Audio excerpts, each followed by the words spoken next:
والصلاة والسلام على سيدنا محمد سيد الأولين والآخرين وعلى آله وأصحابه أجمعين. أما بعد فأعوذ بالله من الشيطان الرجيم. بسم الله الرحمن الرحيم. وأذن في الناس بالحج يأتوك رجالا وعلى كل ضامر يأتين من كل فج عميق ليشهدوا منافع لهم ويذكروا اسم الله في أيام معلومات على ما رزقهم من بهيمة الأنعام. سبحان ربك رب العزة عما يصفون وسلام على المرسلين والحمد لله رب العالمين. اللهم صل على سيدنا محمد وعلى آل سيدنا محمد وبارك وسلم.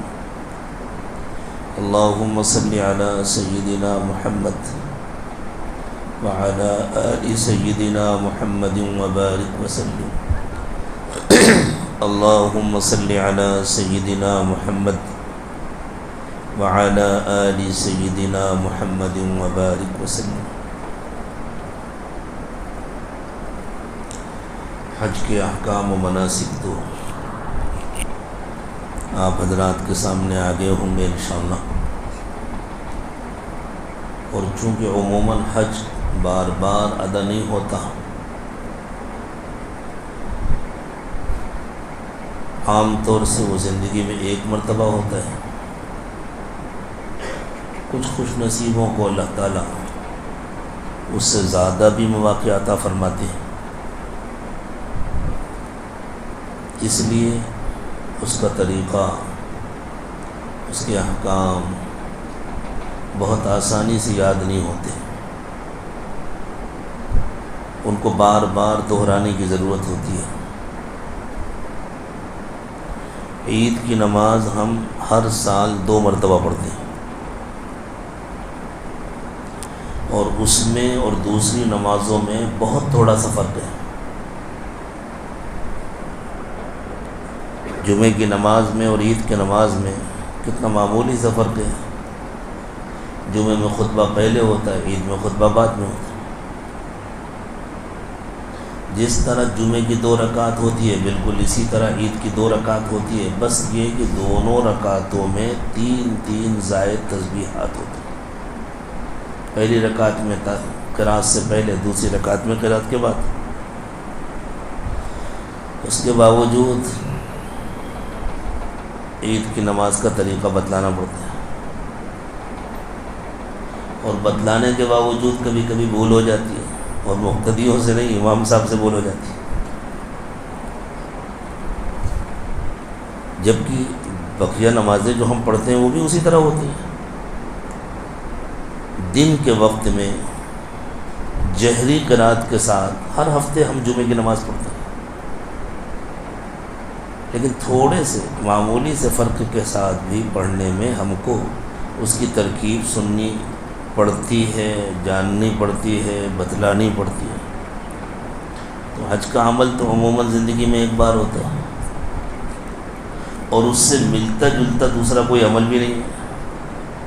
بقیہ کسی موقع پر احرام نہیں ہے، بقیہ کسی موقع پر طواف نہیں ہے، بقیہ کسی موقع پر سعی نہیں ہے، باقی کسی موقع پر منی کا قیام نہیں ہے، عرفات کا وقوف نہیں ہے.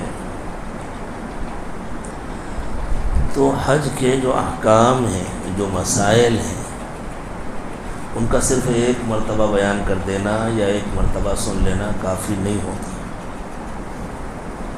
بیان سے تو بات سمجھ میں آ جاتی ہے. پھر ضروری ہے کہ آپ تمام حضرات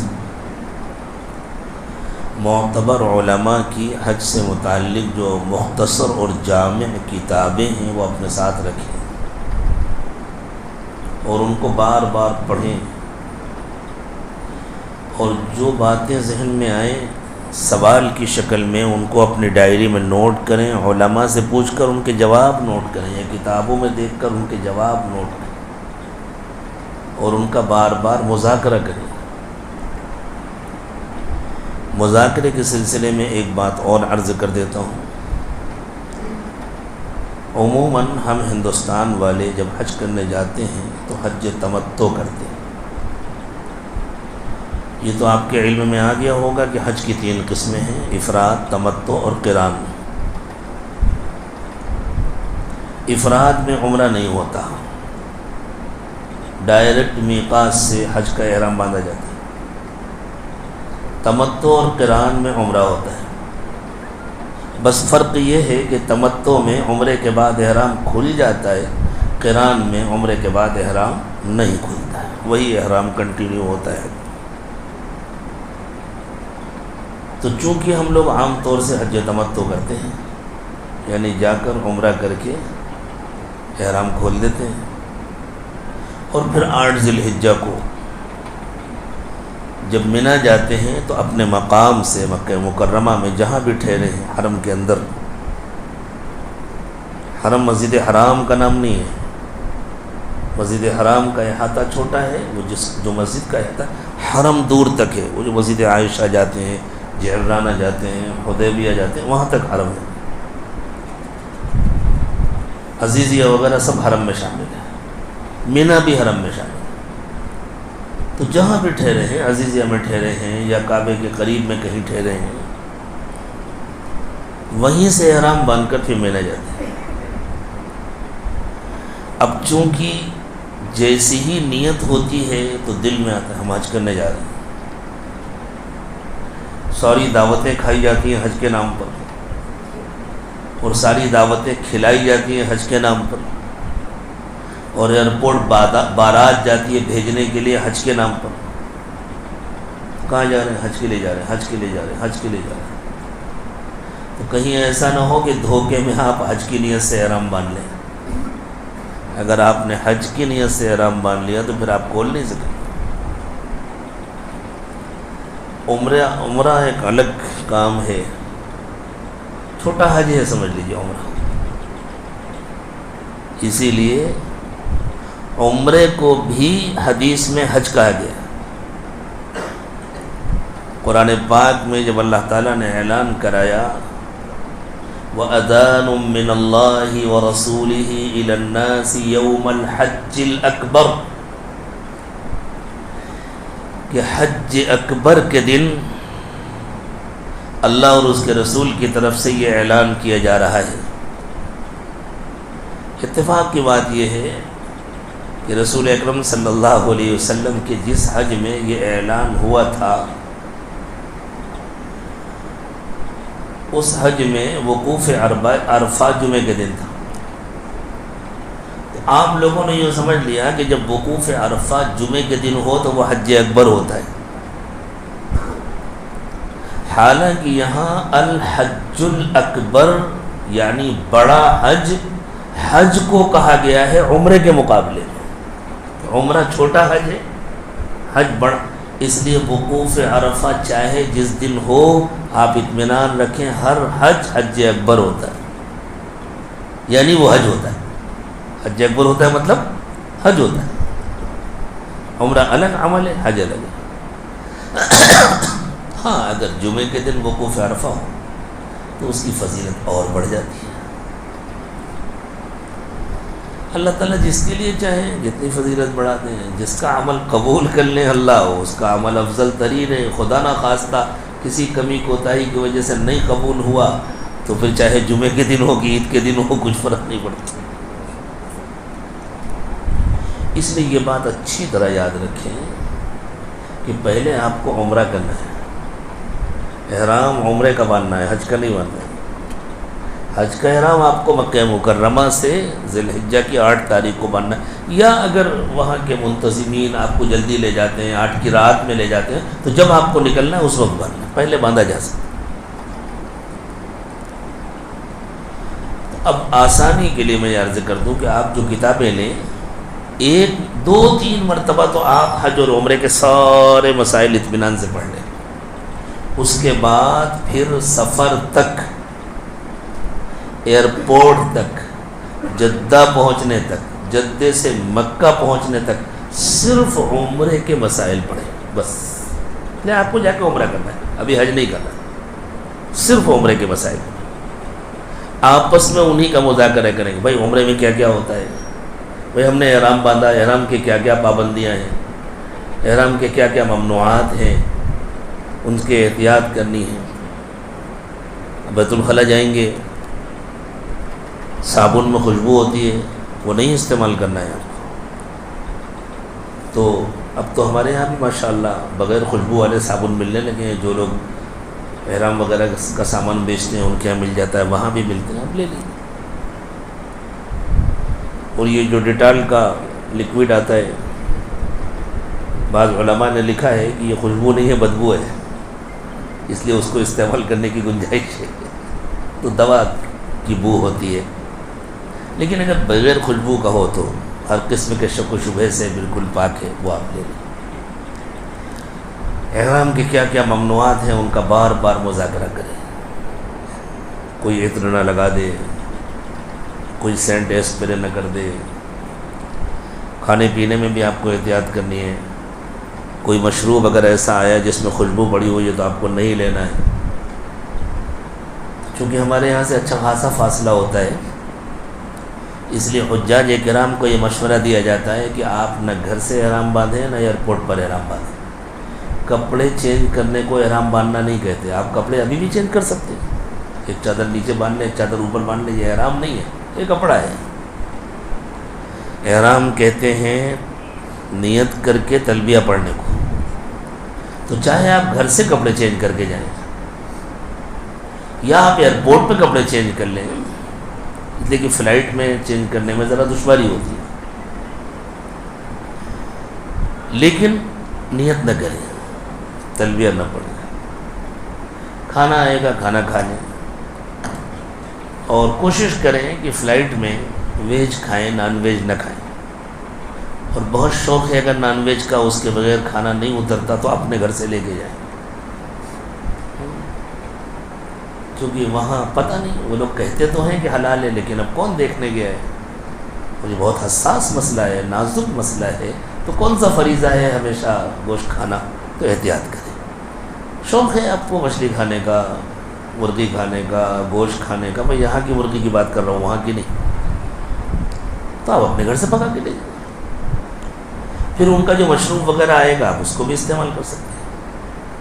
ان کا جو ٹیشو آتا ہے پیکٹ میں بند، اس کے اندر بھی خوشبو ہوتی ہے. تو چونکہ ابھی آپ نے نیت نہیں کی تو آپ اس کو بھی استعمال کر سکتے ہیں. یہ سارے کام کر کے مسئلہ یہ کہ اب کھانا کھایا تو نیند آئے گی، اور اس کا ڈر ہے کہیں ایسا نہ ہو کہ آپ سوتے رہ جائیں اور جہاز میقات کے اوپر سے گزر جائے. جہاز جلدی نہیں پہنچتا میقات، جدے سے مشکل سے 20-25 منٹ پہلے یا آدھا گھنٹہ پہلے میقات پہنچتا ہے. بہت لمبا سفر ہے.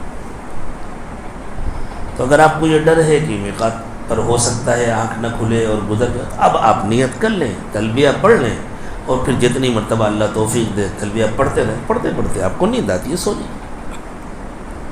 اور اگر کسی نے یہ سوچا نہیں جب میقات قریب آئے گا، اعلان ہوگا تب میں پڑھوں گا، کوئی حرج نہیں.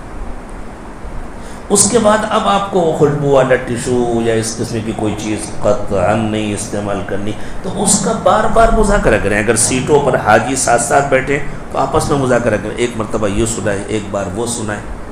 جس طرح مذاکرے ہوتے ہیں ہمارے جماعت میں، جیسے مذاکرے ہوتے ہیں اس طرح مذاکرہ کریں. میاں بیوی ہیں تو آپس میں مذاکرہ کریں. صرف عمرے کے مسائل. جب مکہ مکرمہ پہنچ گئے، آپ نے اللہ کی توفیق سے عمرہ ادا کر لیا، اطمینان ہو گیا کہ ہاں سارے ارکان مکمل ادا ہو. بال بھی کٹ گئے، یا تو پورے کاٹنا ہے استرے سے، یا پورے سر میں جتنے بال ہیں اگر قصر کرنا ہے تو کم از کم چوتھائی کاٹنا ہے. جو علماء نے لکھا ہے مسئلہ، وہاں لوگوں کی دیکھا دیکھی ذرا سا ادھر قینچی لگا دیا، ذرا سا ادھر قینچی لگا، ایسا نہیں کرنا. مسائل پوچھ کر علماء سے معلوم کر کے ان پر عمل کرنا ہے، دیکھا دیکھی نہیں کرنا ہے. عام چلتے پھرتے لوگوں کی کہیں سنی باتوں پر عمل نہیں کرنا. تو جب آپ کو اطمینان ہو گیا عمرہ ہو گیا الحمدللہ ہمارا، اب آپ اپنے قیام گاہ پر پہنچ گئے، اب آپ کے پاس 8 دن باقی ہوں، 10 دن باقی ہوں یا 3 دن باقی ہوں، اب آپ کو ہر وقت حج کے مسائل کا مذاکرہ کرنا ہے. اب عمرے کے مسائل کا نہیں کرنا مذاکرہ، عمرہ ہو چکا. اگر آپ کو دوبارہ بھی عمرہ کرنا ہے، وقت ہے آپ کے پاس اور بار بار، تو وہ تو مذاکرہ ہو چکا ہے نا، تو آپ کو یاد ہوں گے انشاءاللہ مسائل. ویسے ہی کرنا ہے جیسے آپ اب حج کے مسائل کا مذاکرہ کریں. اب مذاکرہ کریں مینا میں کیا کرنا ہے، عرفات میں کیا کرنا ہے، مزدلفہ میں کیا کرنا ہے، رمی کیسے کرنی ہے، قربانی کب کرنی ہے، کون سا کام ترتیب سے کرنا ہے، کون سا کام بغیر ترتیب کے بھی ہو سکتا ہے. مثلا مینا آ جانے کے بعد جب آپ مزدلفہ سے واپس آ گئے، عرفات سے مزدلفہ اور مزدلفہ سے مینا، تو اب طواف وداع کے لیے کوئی ترتیب نہیں. آپ چاہے فوراً کر سکتے ہیں، پہلے بھی کر سکتے ہیں، بعد میں بھی کر سکتے ہیں. 12 تاریخ کی مغرب تک آپ کسی بھی وقت طواف وداع کر سکتے ہیں، اس میں کوئی ترتیب نہیں. لیکن رمی،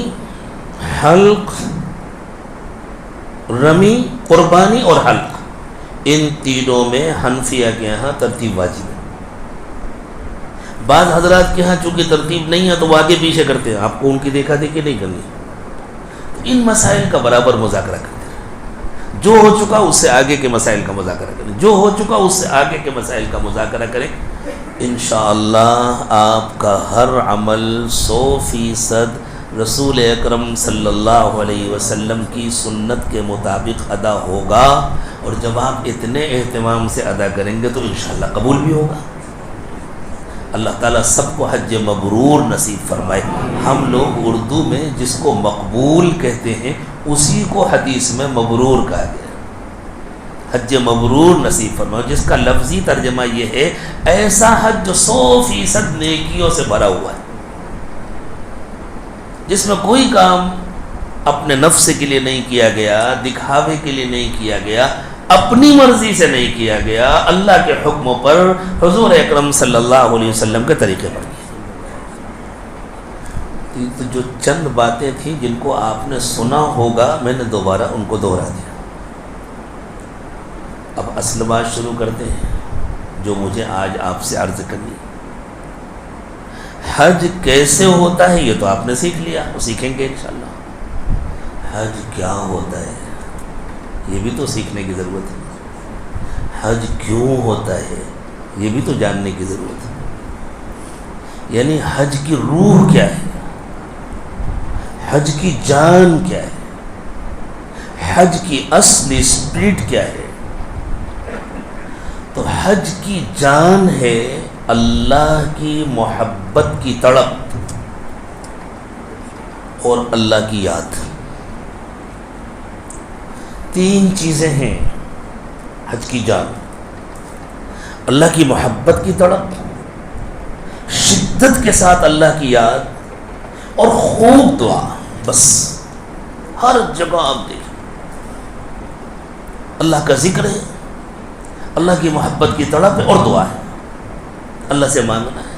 اور جب محبت کے ساتھ اللہ کی یاد کے ساتھ کوئی اللہ سے مانگتا ہے تو اللہ خالی ہاتھ واپس نہیں کرتا. کوئی کسی کو خالی ہاتھ کب واپس کرتا ہے؟ ایک شکل یہ ہوتی ہے کہ جو مانگنے آیا وہ پسند نہیں ہے اس لیے واپس کر دیا جاتا ہے. ایک شکل یہ ہے کہ پسند تو ہے، دینے کے لیے کچھ نہیں ہے تو آدمی معذرت کر لیتا ہے، بابا معاف کرو. اللہ کے خزانوں میں تو کوئی کمی نہیں نا. اللہ کے تو ایسا نہیں ہوتا کہ دینے کے لیے کچھ نہیں. اللہ تعالیٰ نے ارشاد فرمایا، نبی اکرم صلی اللہ علیہ وسلم فرماتے ہیں کہ اللہ تعالیٰ نے ارشاد فرمایا کہ اگر دنیا کے تمام انسان ایک میدان میں جمع ہو جائیں، تمام انسان، حضرت آدم سے لے کر کے اب تک جتنے پیدا ہو چکے، جتنے دنیا سے جا چکے، اور آئندہ قیامت تک جتنے پیدا ہوں گے، دنیا میں آئیں گے، سب، کوئی اندازہ لگا سکتا ہے کتنے ہوں گے؟ اتنے سارے لوگ ایک ساتھ اگر جمع ہو جائیں اور سب اپنی اپنی تمنا کے مطابق اللہ سے مانگے، اللہ مجھے یہ چاہیے، مجھے یہ چاہیے، مجھے یہ چاہیے، تو اگر اللہ کی طرف سے کہہ دیا جائے جس کی جو تمنا ہے وہ مانگ لو، تو کوئی ایک روٹی تو نہیں مانگے گا، کوئی صرف ایک پلیٹ چاول تو نہیں مانگے گا. کوئی رہنے کے لیے ایک چھوٹا سا روم تو نہیں مانگے گا. ہر آدمی کہے گا اللہ مجھے ایک گھر دے دیجئے، بہت بڑا نہ ہو تو کم از کم نیلور کے برابر تو ہو. ہر آدمی کو اپنا گھر چھوٹا لگتا ہے نا، میں نے تو چھوٹا سا گھر بنایا. اور اللہ پیسے دے دیجئے، اور اگر آپ زیادہ نہ دیں تو کم از کم اتنے تو دے دیجئے جتنے قارون کو دیے تھے. اور اللہ مجھے حکومت دے دیجئے، اور بہت بڑی نہ دیجئے تو کم از کم فرعون جیسی حکومت تو دے دیجئے. ہر ایک کو فرعون بننے کا شوق ہوتا ہے، ہر ایک کو قارون بننے کا شوق ہوتا ہے. تو حدیث میں آیا کہ اللہ تعالیٰ فرماتے ہیں کہ اگر سارے لوگ ایک ساتھ جمع ہو جائیں اور سب اپنی اپنی تمنا کا اظہار کریں اور مجھ سے مانگیں، اور جس نے جو مانگا میں سب کو دے دوں، تو کوئی سوچے تب تو اللہ کے خزانے خالی ہو جائیں گے. تو اللہ نے فرمایا میرے خزانے میں اتنی کمی بھی نہیں آئے گی جتنی کمی سمندر کے پانی میں آتی ہے. آپ کے یہاں سمندر ہے کہ نہیں؟ کتنی دور ہے؟ تو دیکھا ہوگا نا کتنا پانی ہوتا ہے سمندر میں، کسی نے ناپا؟ پوری دنیا کے سمندروں میں جتنا پانی ہے، اللہ تعالیٰ نے فرمایا اگر ایک سوئی کتنی باریک ہوتی ہے اسے یوں سمندر میں ڈال کر نکالی جائے تو کتنا پانی کم ہوا؟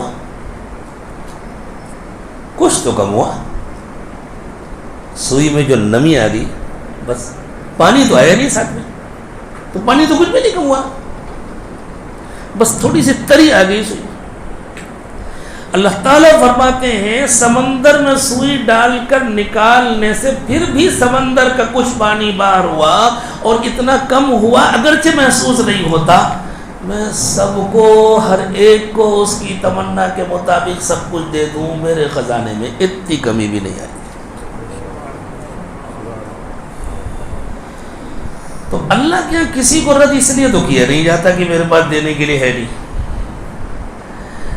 دعائیں رد تب ہوتی ہیں جب مانگنے والا اللہ کو پسند نہ ہو. جب مانگنے والے کے دل میں اللہ کی محبت نہ ہو، جب مانگنے والے کا دل غافل ہو، اس کے دل میں اللہ کی یاد نہ ہو.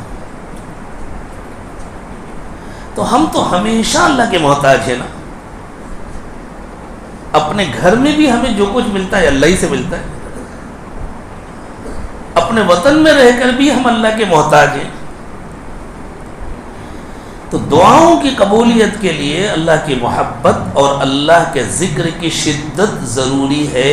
اور حج نام ہے اللہ کی محبت کی تڑپ کا اور اللہ کی یاد کی کثرت کا. تو جب تڑپ ہوتی ہے محبت کی اور کثرت سے اللہ کو یاد کیا جاتا ہے تو پھر بندے کی ہر دعا قبول ہوتی ہے. پھر تو اللہ کی طرف سے کہا جاتا ہے مانگ لو جو مانگنا ہے، میں آج انکار نہیں کروں گا، سب دوں گا. ہو سکتا ہے تم نے جو مانگا ہے تمہارے اندر اس کو اٹھانے کی طاقت نہ ہو، تو یہاں نہیں دوں گا، تمہارے آخرت کے اکاؤنٹ میں جمع کر دوں گا. ایک آدمی کسی کو مال دینا چاہے، نوٹ نہیں، سونا دینا چاہے، ہیرے دینا چاہے، دنیا کا بڑے سائز کا ہیرا کوہ نور، وہ یوں کہے میں تم کو 500 ہیرے دوں گا، لیکن ایک شرط ہے اپنے سر پہ اٹھا کے لے جانا پڑے گا، تو وہ تو بیچارہ دب جائے گا. ایک آدمی کسی سے کہے میں تم کو 100 کلو سونا دیتا ہوں، کتنا مالدار ہو جائے گا جس کو 100 کلو سونا ملے گا. لیکن ایک شرط ہے، ایک ٹوکرا رکھو اپنے سر پر، میں 1-1 کلو کی اینٹ اس پر رکھنا شروع کروں گا، سب ایک ساتھ لے جانا ہوگا. تو 100 کلو سونا وہ اپنے گھر لے جا پائے گا یا 4 آدمی اس کو قبرستان لے جائیں گے؟ اسی کو قبرستان لے جانا پڑے گا، دب جائے گا نا. تو وہ کہے اچھا ایک کام کرو، 100 گرام تو یہ لے لو تاکہ راستے کی تمہاری ضرورتیں پوری ہو جائیں، باقی جو 100 کلو سونا بچا نا 100 گرام کم کر کے 99 کلو 900 گرام یہ میں تمہارے گھر بھیج دیتا ہوں، وہاں جاؤ گے تو تم کو مل جائے گا. یہ شکل بہتر ہے یا سر پہ لاد کے دینا بہتر ہے؟ کیا بہتر ہے؟ ایسے اللہ کہتے ہیں میرے بندے تو میرا پیارا ہے، تو نے جو مانگا ہے میں تجھے دوں گا، لیکن تو نے اتنا زیادہ مانگ لیا ہے کہ اگر میں تجھے دنیا میں سب کچھ دے دوں تو مصلحت کے خلاف ہو جائے گا، تجھے نقصان ہوگا۔ میرے بندے دنیا میں جتنی تیری ضرورت ہے تجھے نہیں معلوم، تجھ سے زیادہ مجھے معلوم ہے، اتنی میں تجھے دنیا میں دے دیتا ہوں، باقی سب آخرت کے تیرے اکاؤنٹ میں جمع کر دیتا ہوں۔ جب وہاں پہنچے گا اور تجھے ملے گا تو تو کہے گا اللہ جو دنیا میں دیا تھا وہ بھی نہ دیا ہوتا، یہی ملتا تو وہ بھی میرے کام آ جاتا، مجھے جو دنیا میں ملا اس کو تو میں چھوڑ کے آ گیا۔ تو حج کی روح دو چیزیں ہیں، ایک اللہ کی محبت کی تڑپ، ایک اللہ کی یاد کی کثرت، اور اس کے ساتھ پھر دعا۔ اسی لیے ہر جگہ دعا سکھائی گئی۔ طواف کرو تو دعا مانگو، طواف کے بعد نماز پڑھو تو دعا مانگو، سعی کرنے جاؤ تو صفا پر دعا مانگو، مروہ پر دعا مانگو، فارغ ہو جاؤ تو دعا مانگو، مینا میں دعا کرو، عرفات میں تو دعا ہی دعا ہے، بس دعا کرو، مزدلفہ میں آؤ وہاں دعا کرو، رمی جمرات میں دعا کرو۔ بس آخری نمی جب ہے جمرہ اخیرہ کی نمی، اس پر دعا نہیں کرنا، اس کے بعد سیدھے چلے جاؤ۔ باقی ہر جگہ دعا ہے، طواف زیارت میں بھی دعا ہے، ہر وقت دعا، ہر وقت دعا۔ لیکن دعا جب ہی قبول ہوتی ہے جب پہلی دو شرطیں مکمل ہوں، محبت کی تڑپ ہو، ذکر کی کثرت، محبت کی شدت اور ذکر کی کثرت۔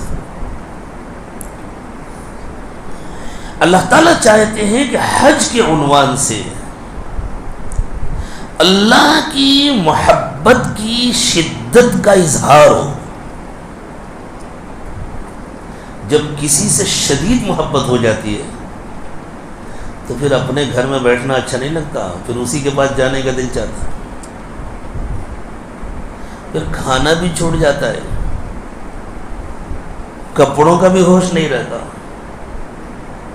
چپل کا بھی ہوش نہیں ہوتا، ٹوپی کا بھی ہوش نہیں ہوتا۔ کسی سے آپ کو شدید محبت ہے اور آپ کی تمنا ہے کہ کبھی وہ میرے گھر آ جائے یا کبھی مجھے اپنے گھر بلا لے،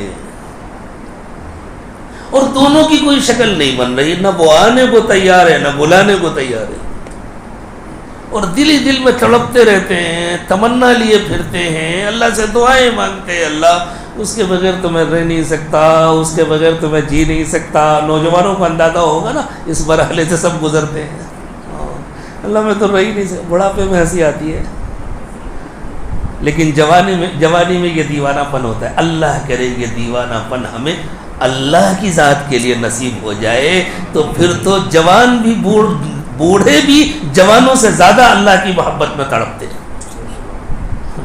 دنیا کی جو فانی محبتیں ہوتی ہیں نا، وہ جوانی کے ساتھ ساتھ رخصت ہو جاتی ہیں، لیکن جو اللہ کی باقی محبت ہے وہ بڑھاپے کے ساتھ ساتھ اور بڑھتی رہتی ہے، اور بڑھتی رہتی ہے، حتیٰ کہ موت کے وقت میں اور شدید ہوتی ہے، اور انسان شوق سے اللہ کے پاس جاتا ہے، میں تو جا رہا ہوں اپنے اللہ کے پاس، مجھے دنیا سے کوئی مطلب نہیں۔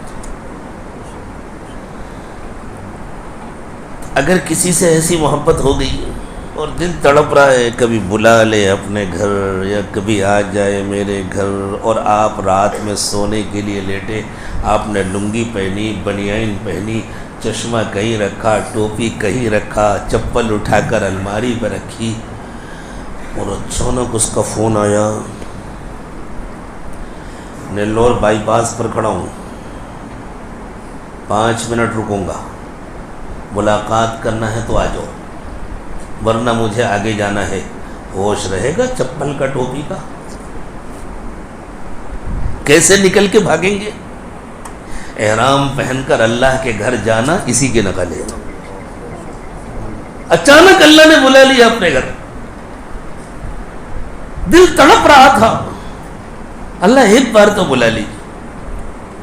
اللہ کا گھر ایسا نہیں جیسے ہمارا گھر ہوتا ہے کہ ہم اپنے گھر میں رہتے ہیں، ہم اپنے گھر میں کھاتے پیتے ہیں، ہم اپنے گھر میں سوتے ہیں۔ اللہ کا کوئی جسم نہیں ہے،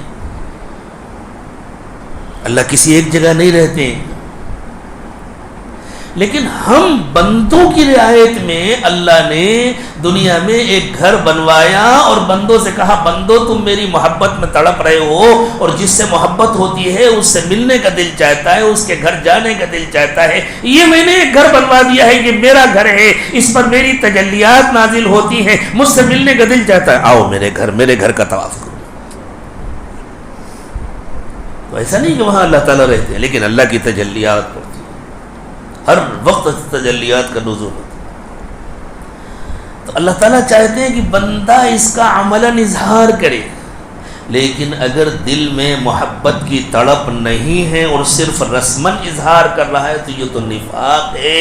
اللہ نفاق والے حج سے ہماری حفاظت فرمائے, نفاق والے احرام سے ہماری حفاظت فرمائے. اس کے لیے ضروری ہے میرے دوستو کہ دلوں میں اللہ کی تڑپ ہو, نہ ہو تو پیدا کی جائے. اب جتنے دن باقی رہ گئے ہیں اس میں سب سے زیادہ کوشش اس کی ہو کہ ہمارے دل میں اللہ کی محبت کی تڑپ آئے. سب سے زیادہ یہ سیکھنے کی چیز ہے. کیسے آتی ہے اللہ کی محبت؟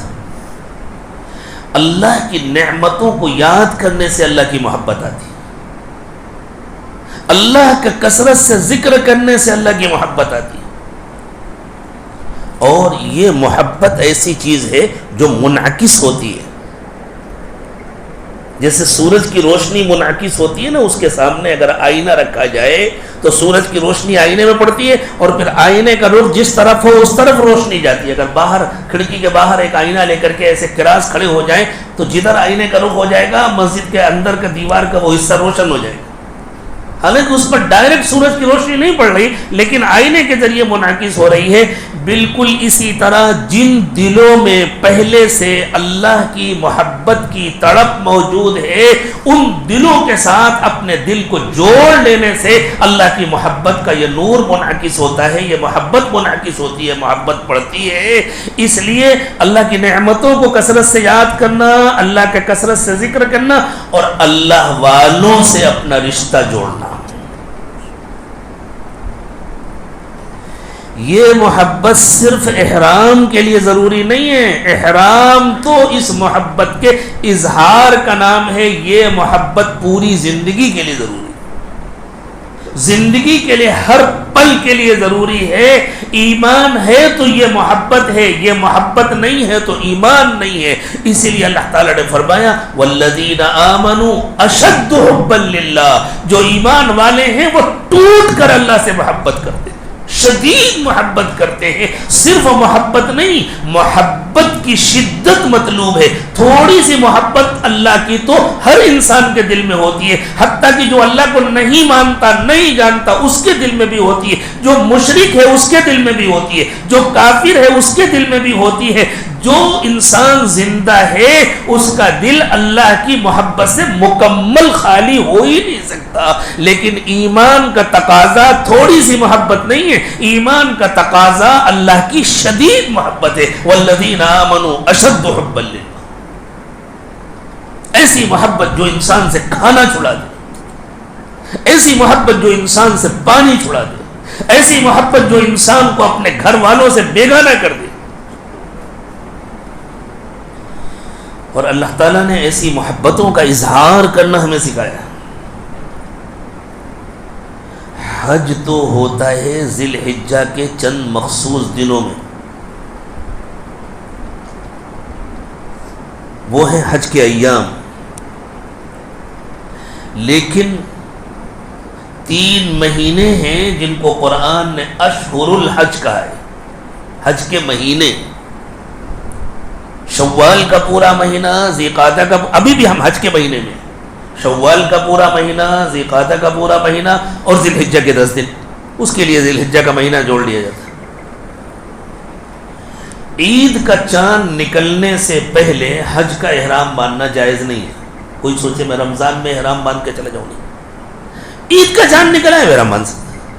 اگر کسی کی ہمت ہو اتنے دن تک احرام کی پابندیاں برداشت کرے, کر سکے تو وہ عید کا چاند ہوتے ہی حج کا احرام باندھ سکتا ہے، اس لیے کہ اب حج کا سیزن شروع ہوا۔ تو آپ دیکھیے حج کا سیزن کب شروع ہوتا ہے؟ جب رمضان ختم ہوتا ہے۔ جب تک چاند نہیں نکلا رمضان ہے، جیسے ہی چاند نکلا رمضان ختم ہوا، حج کا سیزن شروع ہوا، یعنی اب اللہ نے اجازت دی میرے گھر آ سکتے ہو۔ اور حج کا سیزن شروع ہونے سے پہلے رمضان کے پورے مہینے میں کیا سکھایا گیا؟ اللہ کی محبت میں کھانا بھول جاؤ، اللہ کی محبت میں پینا بھول جاؤ، اللہ کی محبت میں اپنے گھر والوں کے ساتھ ازدواجی تعلقات بھول جاؤ، پہلے روزے کی حالت میں بھول جاؤ، اور جب تم نے اعتکاف کیا تو پھر 24 گھنٹے بھول جاؤ، کسی وقت بھی ان کو دیکھنا نہیں ہے، ان کی طرف اس نیت سے نظر نہیں ڈالنی جس نیت سے شوہر بیوی کو دیکھتا ہے یا بیوی شوہر کو دیکھتی ہے۔ یہ کیا سکھایا جا رہا ہے؟ یہ محبت کی تڑپ پیدا کرنے کی تعلیم دی جا رہی ہے۔ جب کسی سے محبت ہوتی ہے تو اس کی یاد میں آدمی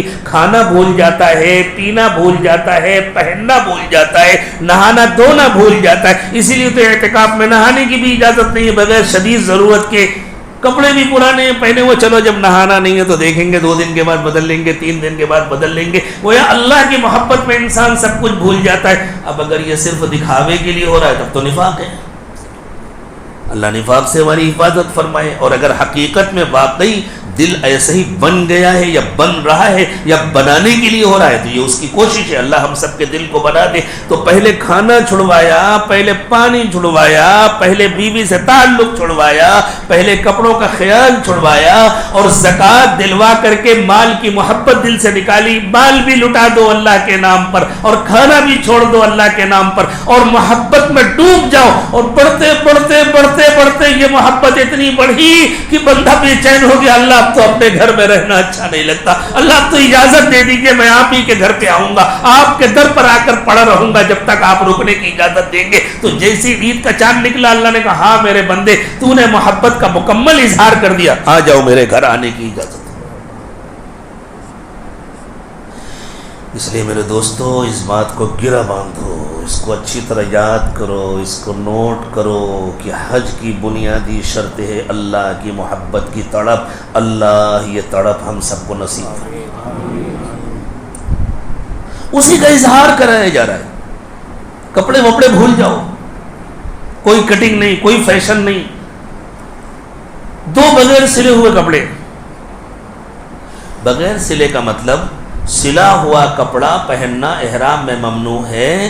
شریعت کی زبان میں سلا کپڑا اسے کہتے ہیں جو بدن کے ناپ کے حساب سے کٹنگ کر کے سلا جاتا ہے۔ یہ مطلب نہیں ہے کہ احرام کی چادروں کے کناروں کو سلنے کی اجازت نہیں ہے۔ بعض لوگ ضرورت سے زیادہ حساس ہو جاتے ہیں، تو صاحب ادھر سلائی ہو گئی، یہ غلط ہے، وہ چپل میں بازو میں سلائی، کوئی حرج نہیں چپل میں سلائی ہے۔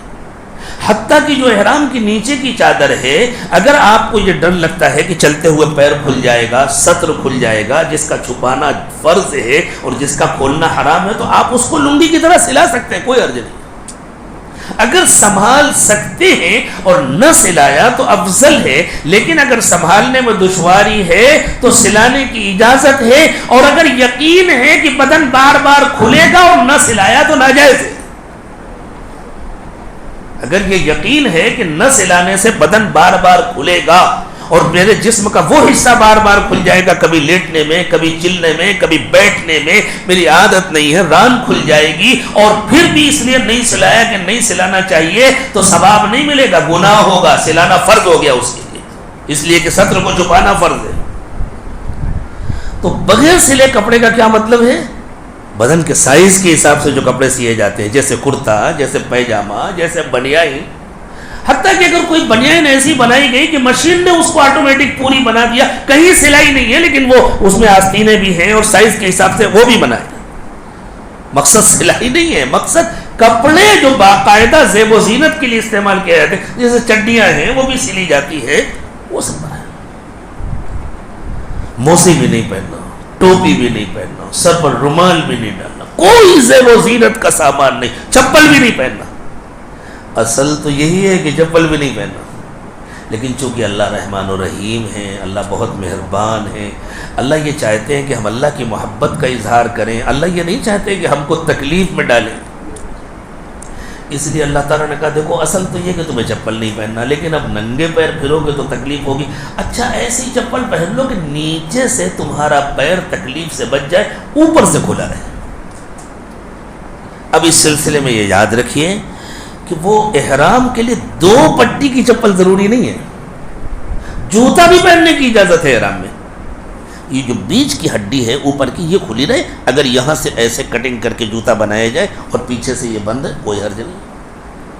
اور اگر 2 پٹیاں ہیں اور اتنی چوڑی ہیں کہ یہ اوپر کی ہڈی بن رہی ہو تو یہ بھی ناجائز ہے، یہ ہڈی کھلی ہونا ضروری ہے، علماء بتلائیں گے۔ تو اصل کیا ہے؟ گویا انسان ننگے پیر، ننگے سر، ننگے بدن اللہ کی محبت میں نکل کھڑا ہو۔ اب چونکہ پورا بدن ننگا ہو یہ اللہ کو پسند نہیں ہے، اس لیے اللہ نے کہا ایک چادر نیچے اچھی طرح باندھ لو، اور اوپر کی جب بات ڈالی جاتی ہے تو کتنا باندھ، کبھی ادھر سے گرتی ہے، کبھی ادھر سے کھلتی ہے، کبھی پتلی ہو جاتی ہے، کبھی یوں ڈال لیتے ہیں، بدن کا زیادہ حصہ تو ننگا رہتا ہے۔ دیکھیں نماز بھی عبادت ہے، لیکن نماز میں اللہ تعالیٰ نے فرمایا یا ایھا الذین آمنوا خذوا زینتکم عند کل مسجد، مسلمانوں جب نماز پڑھنے ہوں تو مکمل فٹ ہو کر آئے، کرتا بھی پہنو، پیجامہ بھی پہنو، ٹوپی بھی لگاؤ، اگر اللہ نے دیا ہے امامہ بھی باندھو، ہر طرح فٹ ہو کر کے۔ ہمارے استاذ تھے حضرت مولانا سعید احمد صاحب پالن پوری رحمۃ اللہ علیہ، دارالعلوم دیوبند کے شیخ الحدیث اور صدر مدرس تھے۔ انہوں نے اپنی طالب علمی کا واقعہ سنایا۔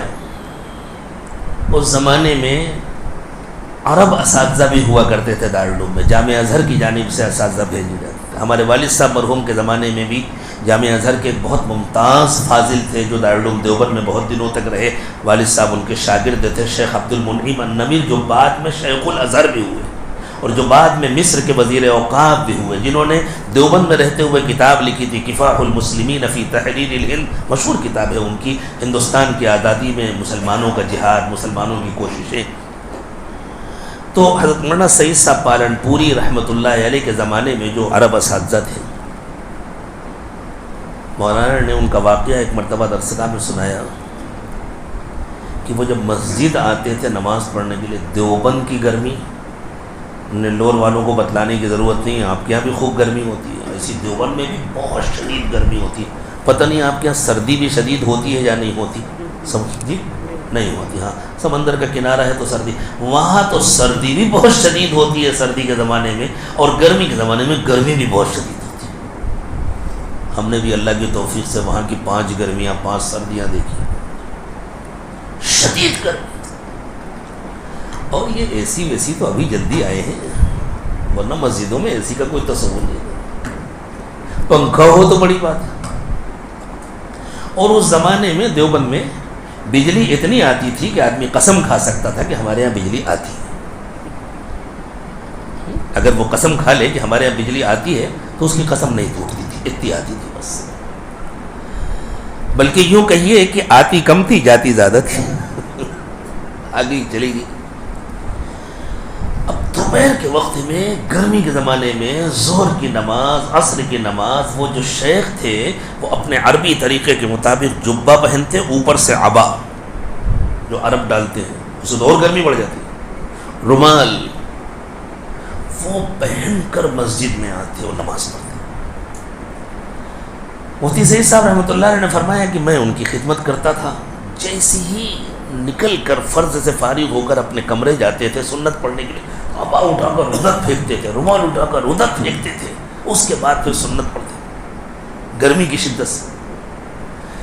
کہنے لگے میں نے ایک مرتبہ کہا کہ حضرت اتنی شدید گرمی ہے اور مسجد میں تو اور زیادہ حبس ہو جاتا ہے، اتنا مجمع ہوتا ہے، کبھی بجلی ہوتی ہے کبھی نہیں ہوتی، پنکھے سے بھی گرم ہوا ہوتی ہے، تو عبا پہننے کی کیا ضرورت ہے، آپ جبہ پہن لیتے ہیں، ٹوپی پہن لیتے ہیں، اتنا کافی ہے۔ کہنے لگے مفتی صاحب نے فرمایا کہ انہوں نے فرمایا سعید مجھے اللہ تعالیٰ سے شرم آتی ہے، میں اللہ کے گھر جاتا ہوں، اللہ کے دربار میں حاضر ہوتا ہوں، اللہ نے فرمایا ہے خذوا زینتکم عند کل مسجد، جب نماز کے لیے مسجد آیا کرو تو فٹ ہو کر آیا کرو. کوئی مہمان آ جائے، ابھی کوئی منسٹر مجھ سے ملنے آ جائے تو میں یہ عبا پہنے بغیر، یہ رومال ڈالے بغیر میں اس سے ملاقات نہیں کروں گا تو میں اللہ کے پاس کیسے جاؤں؟ مجھے شرم آتی ہے. اب میں اپنے کمرے آ جاتا ہوں، اب اس کو اتار کر کے پھر سنت پڑھوں. تو دیکھیں نماز بھی اللہ کی عبادت ہے، لیکن وہاں اللہ نے کہا فٹ ہو کر آؤ. کیوں؟ تاکہ اللہ کی عظمت اور اللہ کے دربار میں حاضری کے وقار کا اظہار ہو. اور حج بھی اللہ کی عبادت ہے، اللہ نے کہا سب کچھ اتار کے آؤ. کیوں؟ تاکہ اللہ کی محبت میں دیوانے پن کا اظہار ہو. یہ میرا بندہ میری محبت میں دیوانہ ہو کر آ رہا ہے.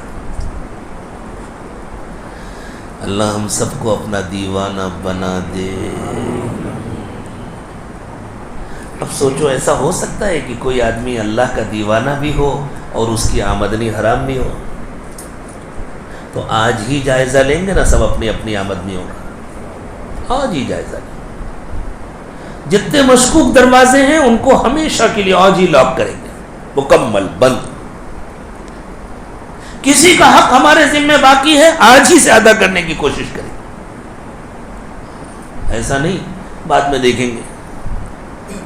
کہتے ہیں ایک صاحب تھے، ذرا اثر والے آدمی تھے، کسی کی ہمت نہیں ہوتی تھی ان سے کچھ بولنے کی.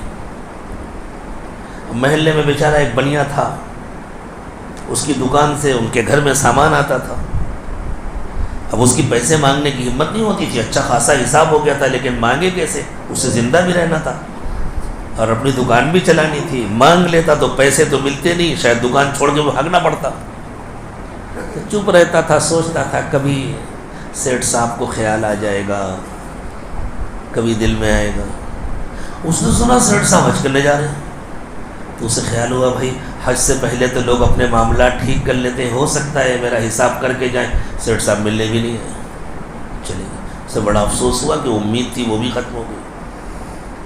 جب سیٹھ صاحب واپس آئے تو اس نے دیکھا میری دکان پہ آنے، سوچا ہو سکتا ہے وہاں جا کر خیال آیا ہو کہ کسی کا حق باقی رکھنا اچھا نہیں ہے، اس لیے دینے آ رہے ہوں. وہ کھڑا ہو گیا ہاتھ جوڑ کر کے، آئیے صاحب تشریف، کاپی نکالو. یہ اور خوش ہوا، آج تو 5-7 سال کا جتنا بقایا ہے سب مل جائے گا. کاپی نکالو. جی صاحب جوڑ کر کے بتلاؤں کیا؟ نہیں، میرا نام کیا لکھا ہے؟ فلاں. اس سے پہلے لکھو حاجی، میرے نام کے ساتھ لکھو حاجی. لکھا ٹھیک ہے، بس یہی کرنا. تو بھائی حاجی لکھوانے کے لیے حج نہیں کرنا، حاجی کہلوانے کے لیے حج نہیں کرنا. نہ اپنے نام کے ساتھ خود حاجی لکھنا ہے، نہ دوسروں کو اجازت دے. منع کرو، نہیں میرا جو نام ہے، میرا نام عبداللہ، عبدالرحمن، بس میں نے حج کر کے اللہ پر کوئی احسان نہیں کیا. یہ جو حج کر کے حاجی صاحب حاجی صاحب لگا رکھا ہے. کیوں نماز پڑھ کے نکلتے ہیں سب کو نمازی صاحب کیوں نہیں کہتے؟ حضرت مولانا اشرف علی تھانوی رحمۃ اللہ علیہ ایک جگہ تشریف لے گئے، لوگ پہچانتے نہیں تھے. لوگوں نے دیکھا کوئی مولوی صاحب آئے، پوچھا مولوی صاحب اپنا تعارف کرائیے. حضرت نے فرمایا آپ اپنا تعارف کرائیں، آپ لوگ اپنا تعارف کرائیں. تو ایک صاحب نے کہا میرا نام ہے حاجی عبدالرحمن. دوسرے صاحب تھے، انہوں نے بھی آگے بڑھ کے جتنے حج کیے ہوئے تھے، حاجی عبداللہ، حاجی فلاں، حاجی اچھا آپ کا کیا نام ہے؟ کہا میرا نام ہے نمازی اشرف علی. تو لوگوں نے کہا یہ کیا بات ہوئی، نمازی اشرف علی؟ آپ نے کتنے حج کیے ہیں؟ ایک. میں روزانہ 5 نماز پڑھتا ہوں. ایک حج کر کے آپ حاجی ہو گئے، میں روز 5 نماز پڑھتا ہوں، میں نمازی نہیں ہوا؟ آنکھیں کھل گئی لوگوں کی. تو بھائی حج اس لیے نہیں کرنا ہے کہ مجھے حاجی کہا جائے. اللہ اپنی محبت کی تڑپ عطا فرمائے. اور میرے دوستو، تڑپ کے بغیر محبت کا اظہار یعنی حقیقت کے خلاف اظہار کو قرآن کی زبان میں نفاق کہتے ہیں. اللہ نفاق سے ہم سب کی حفاظت فرمائے. منافق کی سزا کافر اور مشرک سے زیادہ سخت ہوتی ہے. اللہ تعالی نے فرمایا ان المنافقین فی الدرک الاسفل من النار، منافقین جہنم کے سب سے نچلے حصے میں ہوں گے. اور جہاں اللہ نے عذاب کا تذکرہ کیا تو فرمایا لیعذب اللہ المنافقین والمنافقات والمشرکین والمشرکات ویتوب اللہ علی المؤمنین والمؤمنات. جب اللہ عذاب دیتے ہیں تو پہلے منافق مردوں اور عورتوں کو عذاب دیتے، پھر مشرک مردوں اور عورتوں کو عذاب دیتے، اور اللہ ایمان والوں کو پر رحمت نازل فرماتے ہیں، ان پر مہربانی فرماتے ہیں.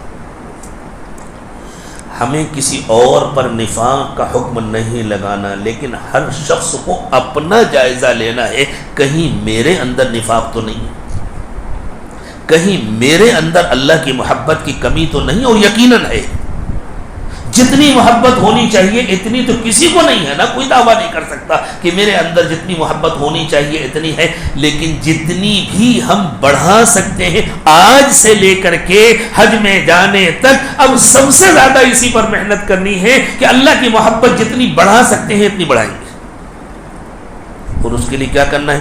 اللہ کی ہر نافرمانی سے بچنا ہے، اللہ کی تمام نعمتوں کو گننا ہے، بیٹھ کر گنے شمار کر، اللہ نے مجھے کیا کیا دیا ہے، گھر دیا، بچے دیے، کاروبار دیا، اللہ نے صحت دی، عافیت دی، یہ دیا، یہ دیا، یہ دیا، ان میں سے کوئی چیز میرا حق نہیں ہے، یہ سب کچھ اللہ نے دیا، اتنی محبت کیا، تو میں نے پلٹ کر کے اللہ کو کیا دیا؟ اللہ میں تو پلٹ کے کچھ بھی نہیں دے سکا، اللہ بس آپ مجھے شکر گزار بنا دیجئے، اللہ مجھے اپنا اچھا بندہ بنا دیجئے۔ اس طرح دل میں اللہ کی محبت بڑھتی ہے، نعمتیں یاد کرنے سے اللہ کی محبت بڑھتی ہے، اور دیر دیر تک اللہ کی یاد میں بیٹھیں، دیر دیر تک مراقبہ کریں، آنکھیں بند کر کے اللہ سے دل لگا کر کے بیٹھیں، اس سے بھی اللہ کی محبت بڑھتی ہے، اور اللہ والوں سے اپنا رشتہ مضبوط کریں، اللہ والوں کے واقعات پڑھیں، خاص طور سے حضرت شیخ رحمۃ اللہ علیہ نے اللہ سے محبت کرنے والوں کے جو واقعات فضائل صدقات میں لکھیں ان کو پڑھیں، دوسرے اللہ والوں کے واقعات پڑھیں، جن اللہ والوں کی صحبت میسر ہو ان کی صحبت حاصل کریں، ان کے قریب بیٹھیں، ان سے تعلق قائم کریں، ان سے اپنا اصلاحی تعلق قائم کریں، اپنے دل کو ان کے دل کے ساتھ جوڑیں، اس سے اللہ کی محبت پاس ہوگی، منعکس ہوگی۔ جیسے آج کل موبائلوں میں ہوتا ہے نا، ایک کا ڈاٹا دوسرے میں ٹرانسفر کرنے کے لیے سسٹم ہوتے ہیں، ادھر دبا دیا ادھر دبا دیا، اسی طرح اللہ کی محبت بھی ٹرانسفر ہوتی ہے، وہ ڈاٹا بھی ٹرانسفر ہوتا ہے۔ تو اللہ کی محبت میں بے قرار ہو کر نکل پڑنے کا نام حج ہے، اسی کا اظہار ہے احرام، اسی کا اظہار ہے طواف، بس اللہ کی محبت میں چکر لگا۔ محبت کی اپنی ایک کشش ہوتی ہے، اور اس کائنات میں ہر چیز چکر لگا رہی ہے، ہر چیز چکر لگا رہی ہے، زمین سورج کے گرد چکر لگا رہا ہے، سورج بھی کہکشاں کے مرکز کے گرد چکر لگا رہا ہے، کہکشائیں بھی چکر لگا رہی ہیں، اور یہ سارے چکر کیوں ہیں؟ حتیٰ کہ جو سب سے چھوٹا ذرہ سمجھا گیا تھا ایٹم، جب اس کو بھی انسانوں نے توڑا اور اس کے اندر بھی جھانکنے میں کامیاب ہو گئے تو انہوں نے کہا اس کے اندر بھی کچھ لہریں ہیں جو چکر لگا رہے ہیں۔ کشش ثقل کا جو مرکز ہوتا ہے، ہر چیز اس مرکز کے گرد چکر لگا رہی ہے، اور محبت کی بھی تو اپنی کشش ہوتی ہے۔ تو اللہ نے کہا بندو تمہارے دلوں میں جو میری محبت ہے میں نے اس کا مرکز اپنے گھر کو بنا دیا ہے، اس لیے تمہیں آ کر کے میرے گھر کا چکر لگا، تاکہ تم پوری کائنات کے ساتھ ہم آہنگ ہو۔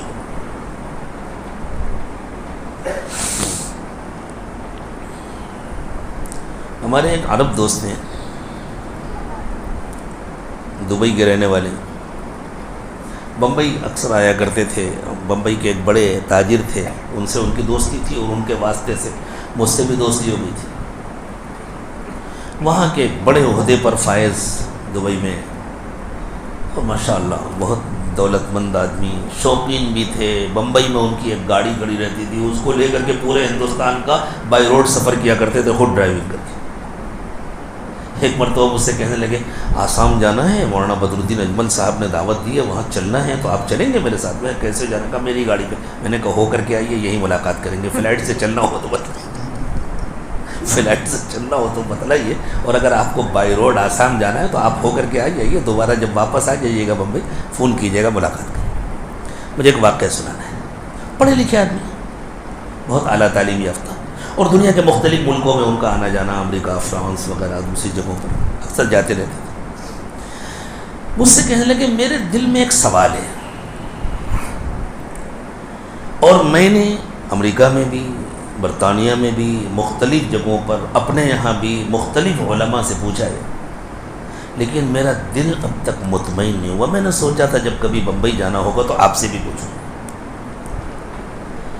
مجھے ایسا معقول جواب دیجئے کہ میرا دل مطمئن ہو جائے. یہ جواب نہیں چاہیے کہ اللہ کا حکم ہے, وہ تو مجھے بھی معلوم ہے کہ اللہ کا حکم ہے.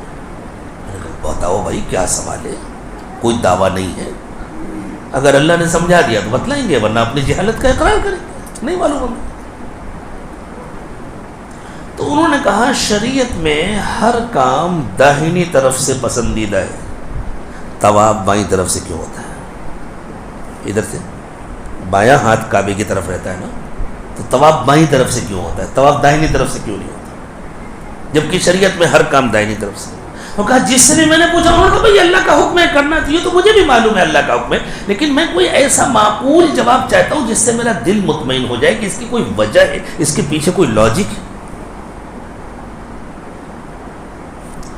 بات تو ان کی بڑی عجیب سی تھی, اور شاید میں بھی یہی جواب دیتا کہ اللہ کا حکم ہے, ہم بندے ہیں, ہمیں کرنا ہے. لیکن جب انہوں نے کہا کہ کوئی لاجک ہونی چاہیے, تو بس یہ فقیر اللہ کی طرف متوجہ, اور اللہ نے ایک بات دل میں ڈالی. میں نے کہا دیکھو, اللہ کے گھر پر ہر وقت اللہ تعالیٰ کی تجلیات پڑتی, اور وہ تجلیات مومن کے دل پر منعکس ہوتی ہیں. طواف اس لیے کیا جاتا ہے کہ اللہ کے گھر پر جو تجلیات پڑ رہی ہیں وہ طواف کرنے والے کے دل میں آئیں. تو اگر دائیں طرف سے طواف کیا جائے گا تو دل دنیا کی طرف ہوگا, کعبے کی طرف نہیں ہوگا, اور جب بائیں طرف سے طواف ہوگا تو پورے طواف میں گویا پورا جسم دنیا کی طرف ہوگا, دل کعبے کی طرف ہوگا, اس لیے بائیں طرف سے طواف ہونا چاہیے. تو اچھل کے کھڑے ہو گئے, کہنے لگے مجھے امید تھی کہ آپ سے جواب ملے گا, میرا دل بالکل مطمئن ہو گیا. اللہ کا فضل ہے, اللہ کی توفیق ہے کہ اللہ تعالیٰ نے یہ بات دل میں ڈالی. تو میرے دوستو, اللہ تعالیٰ نے ہمیں اپنے گھر کا طواف کرنے کا حکم دیا, اور اس میں کوئی شک نہیں کہ جو اللہ تعالیٰ کی تجلیات ہر وقت ذاتی تجلیات جو کعبے پر اترتی ہیں, جس کا طواف اللہ کو پسند ہوتا ہے, وہ تجلیات اس کے دل پر منعکس ہوتی ہیں, اور دل میں اللہ کی محبت اور بڑھتی ہے, اور دل روشن ہوتا ہے, دل چمکتا ہے. دل اتنا روشن ہو جاتا ہے, اتنا چمکدار ہو جاتا ہے کہ جس طرح سورج کو دیکھنے میں آنکھ نہیں ٹکتی سورج پر, اسی طرح جو صاحب بصیرت ہیں ان کی نظر نہیں ٹکتی ہے ایسے شخص کے دل پر, اتنا روشن ہوتا ہے. اسی لیے آپ دیکھیں کہ اللہ تعالیٰ نے کسی بھی مقام پر نامحرم مردوں اور عورتوں کا اختلاط پسند نہیں کیا. نماز اہم ترین عبادت ہے, اور اگرچہ فتنوں کا اندیشہ ہو تو عورتوں کو روکا گیا ہے کہ اپنے گھروں میں نماز پڑھو, لیکن اگر فتنوں کا اندیشہ نہیں ہے تو عورتوں کو بھی مسجد آنے کی اجازت تھی, نبی صلی اللہ علیہ وسلم کے زمانے میں آتی تھی. ابھی بھی اگر کہیں فتنے کا اندیشہ نہیں ہے تو آ جائیں تو کوئی حرج نہیں ہے, لیکن گھر میں پڑھنا افضل ہے. ایک صحابیہ نے حضور سے عرض کیا کہ حضور میں آپ کے پیچھے نماز پڑھنے کے لیے آتی ہوں. حضور نے فرمایا اچھی بات ہے, لیکن اگر اپنے گھر میں پڑھو گے تو زیادہ ثواب ملے گا. حضور کے پیچھے نماز پڑھنے کے مقابلے میں حضور نے منع نہیں کیا, اجازت ہے, لیکن اگر اپنے گھر میں پڑھو گے تو تمہیں زیادہ ثواب ملے گا. اب تھوڑی کوئی حضور جیسا امام ہے, لیکن اگر عورت مسجد میں آئے تو اس کو مردوں کے ساتھ صف میں کھڑے ہونے کی اجازت نہیں ہے. نبی اکرم صلی اللہ علیہ وسلم کے زمانے میں تو یہ اہتمام ہوتا تھا کہ پہلے مردوں کی صف ہوتی تھی, اس کے بعد پیچھے بچوں کی صف ہوتی تھی, اس کے پیچھے عورتوں کی صف ہوتی تھی, اور نماز کے بعد مرد رکے رہتے تھے, پہلے عورتیں چلی جاتی تھی پھر مرد جاتے تھے. اب اگر اس زمانے میں اتنا اہتمام نہیں ہو سکتا تو جہاں کہیں عورتوں کو آنے کی اجازت ہوتی ہے تو کم از کم اتنا تو ہونا چاہیے کہ عورتوں کے لیے اوپر کے حصے میں انتظام کیا جائے, ان کے لیے زینہ الگ ہو, مردوں کے لیے زینہ الگ ہو, تاکہ آپس میں اختلاط نہ ہونے پائے. کہ خود حرمین شریفین میں نماز کے وقت میں اختلاط کی اجازت نہیں ہے. مکہ مکرمہ میں بھی, مسجد حرام میں بھی نماز کے لیے عورتوں کے حصے الگ ہیں, ذکر و تلاوت کے لیے عورتوں کے حصے الگ ہیں. وہاں وہ عارضی الماریاں رکھ کر کے, قرآن کی الماریاں رکھ کر کے, یا کچھ اور رکاوٹیں کھڑی کر کے اس میں ایک پردہ کر دیتے ہیں. عورتوں کا حصہ الگ ہے, وہاں مردوں کو جانے کی اجازت نہیں ہوتی. مردوں کا حصہ الگ ہے, وہاں نماز پڑھنے کے لیے عورتوں کو آنے کی اجازت نہیں ہوتی. لیکن طواف کے اندر اختلاط ہے. یہ کہہ کر کوئی جان نہیں چھڑا سکتا کہ طواف میں جو اختلاط ہے وہ مجبوری ہے. کوئی مجبوری نہیں ہے, کوئی مجبوری نہیں ہے. اگر اللہ کے نبی صلی اللہ علیہ وسلم یہ چاہتے کہ طواف میں اختلاط نہ ہو تو آپ حکم دے دیتے کہ رات میں عورتیں طواف کریں گی, دن میں مرد طواف کریں گے. کسی مرد کی ہمت تھی کہ وہ رات میں چلے جاتا, اور کسی عورت کی ہمت تھی کہ وہ دن میں آ جاتی. قیامت تک کے لیے یہی حکم ہو جاتا, حکومتیں اسی کا انتظام کرتی. آخر نماز کے لیے الگ الگ انتظام کیا گیا نا, وہاں نہیں کہا جاتا سب ساری دنیا کا مجمع آتا ہے مجبوری ہے. کوئی مجبوری نہیں ہے. مسجد حرام میں الگ الگ انتظام ہے, مسجد نبوی میں الگ الگ انتظام ہے.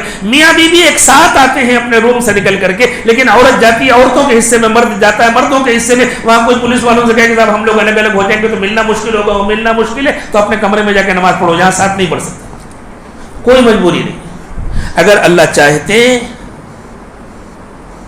تو طواف کے لیے بھی ایسی ہو جاتا, لیکن طواف میں اختلاط رکھا گیا ہے قصداً. کیوں؟ اللہ کی محبت کا دعویٰ کر کے آئے ہو, طواف کر کے اللہ کی محبت کی تڑپ کا اظہار کر رہے ہو, دل کی بے قراری کا اظہار. اللہ چین نہیں ہے, سکون نہیں ہے, بیٹھا نہیں جاتا, بس میں بھونرے کی طرح چکر لگا رہا ہوں, جیسے بھونرا چکر لگاتا ہے, جیسے پتنگا چکر لگاتا ہے چراغ کے ارد گرد, روشنی کے ارد گرد. اللہ یہ جو آپ کے گھر پر انوار نازل ہو رہے ہیں, اللہ بس میں بے قرار ہو کر کے ان کا چکر لگا رہا ہوں. تو اللہ کہتے ہیں اچھا تو ہم دیکھیں گے تمہارے دل کا حال کیا ہے, تم سچے ہو یا جھوٹے. یہ جو حجر اسود ہے نا,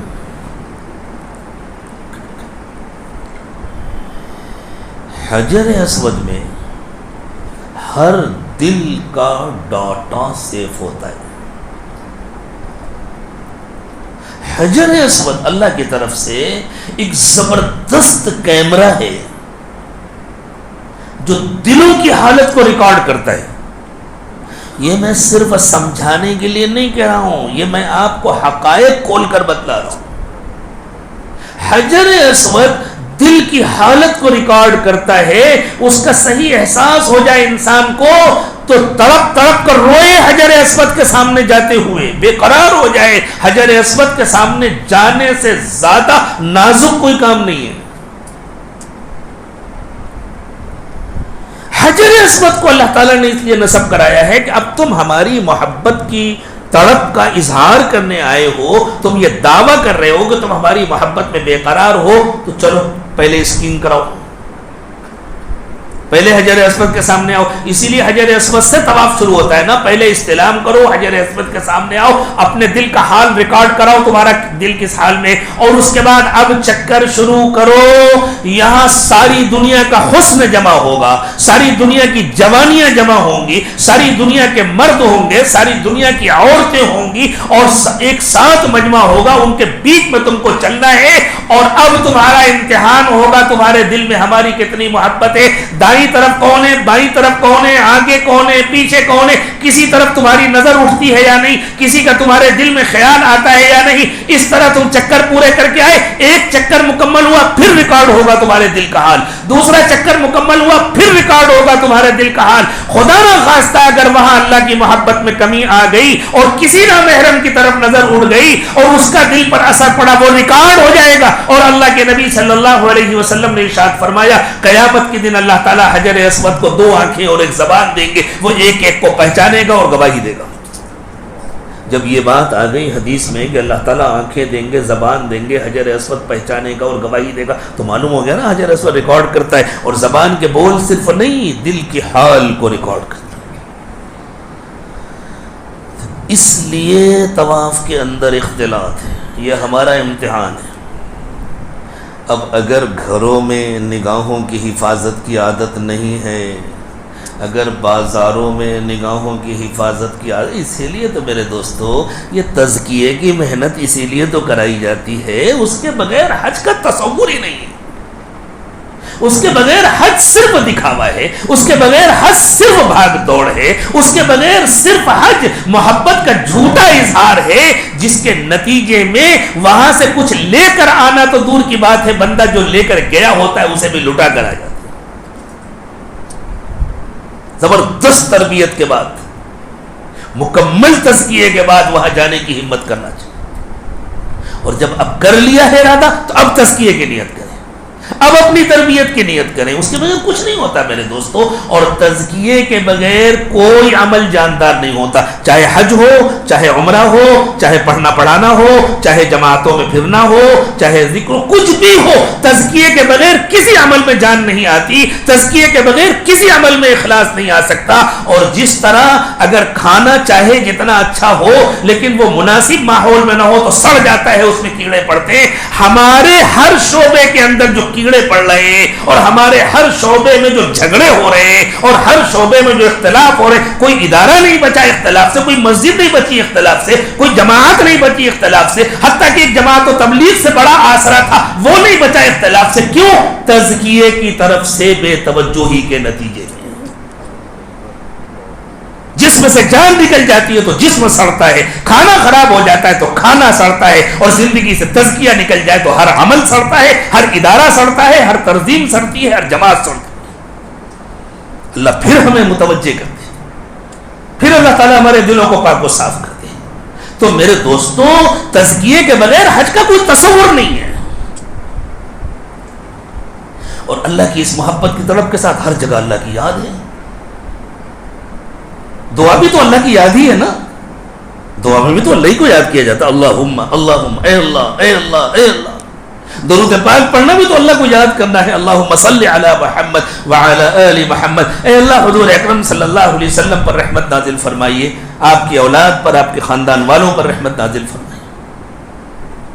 تو اس کو اچھی طرح یاد رکھیں میرے دوستو. حجر اسود کے سامنے جانا کوئی معمولی بات نہیں, اس کے لیے بڑی تیاری, ابھی سے تیاری کی ضرورت ہے. اب نگاہوں کی حفاظت کی پوری کوشش کریں. اب اپنی تنہائیوں کو مکمل گناہوں سے پاک کرنے کی کوشش کریں. تنہائیوں کے گناہوں کے سلسلے میں مجھے ایک روایت یاد آ گئی. حضرت ثوبان رضی اللہ تعالی عنہ راوی ہیں, ارشاد فرماتے ہیں کہ اللہ کے نبی صلی اللہ علیہ وسلم نے فرمایا کہ قیامت کے دن میری امت کے بعض افراد آئیں گے تو ایسی بڑی بڑی روشن نیکیاں لے کر کے آئیں گے جیسے تہامہ کے پہاڑ. تہامہ ایک علاقہ ہے عرب کا, بہت پہاڑ ہے وہاں. تو ایسی بڑی بڑی نیکیاں ہوں گی اور نہایت روشن نیکیاں, یعنی لوگوں کو نظر آئیں گی کتنی اچھی نیکیاں ہیں, کتنے بھلے کام کیے. فرمایا جب وہ اپنی نیکیاں لے کر اللہ تعالیٰ کے پاس آئیں گے تو اللہ ان کی ساری نیکیوں کو غبار بنا کر اڑا دیں گے. ختم, کچھ نہیں بچے. تو سے کہا جائے گا کچھ نہیں تمہارے پاس, جاؤ جہنم. حضرت صوبان کہتے ہیں میں گھبرا گیا, میں نے عرض کیا حضور وہ کون لوگ ہوں گے ہمیں بتا دیجیے, کہیں ایسا نہ ہو کہ دھوکے میں ہم بھی ان میں شامل ہو جائیں. حضور اکرم صلی اللہ علیہ وسلم نے فرمایا وہ کوئی آسمان سے آئے ہوئے لوگ نہیں ہوں گے, وہ کوئی الگ سے لوگ نہیں ہوں گے, تمہارے ہی میں سے ہوں گے, تمہاری جماعت کے, تمہاری برادری کے, تمہارے خاندان کے لوگ. اور جیسے تم لوگ راتوں میں اٹھ کر نوافل پڑھتے ہو, راتوں میں عبادت کرتے ہو, تہجد پڑھتے ہو, وہ بھی کرتے ہوں گے. یعنی سارے کام کرتے ہوں گے, ذکر کرتے ہوں گے, تلاوت کرتے ہوں گے, جماعتوں میں جاتے ہوں گے, نمازیں پڑھتے ہوں گے, تہجد پڑھتے ہوں گے, سب کچھ کرتے ہوں گے.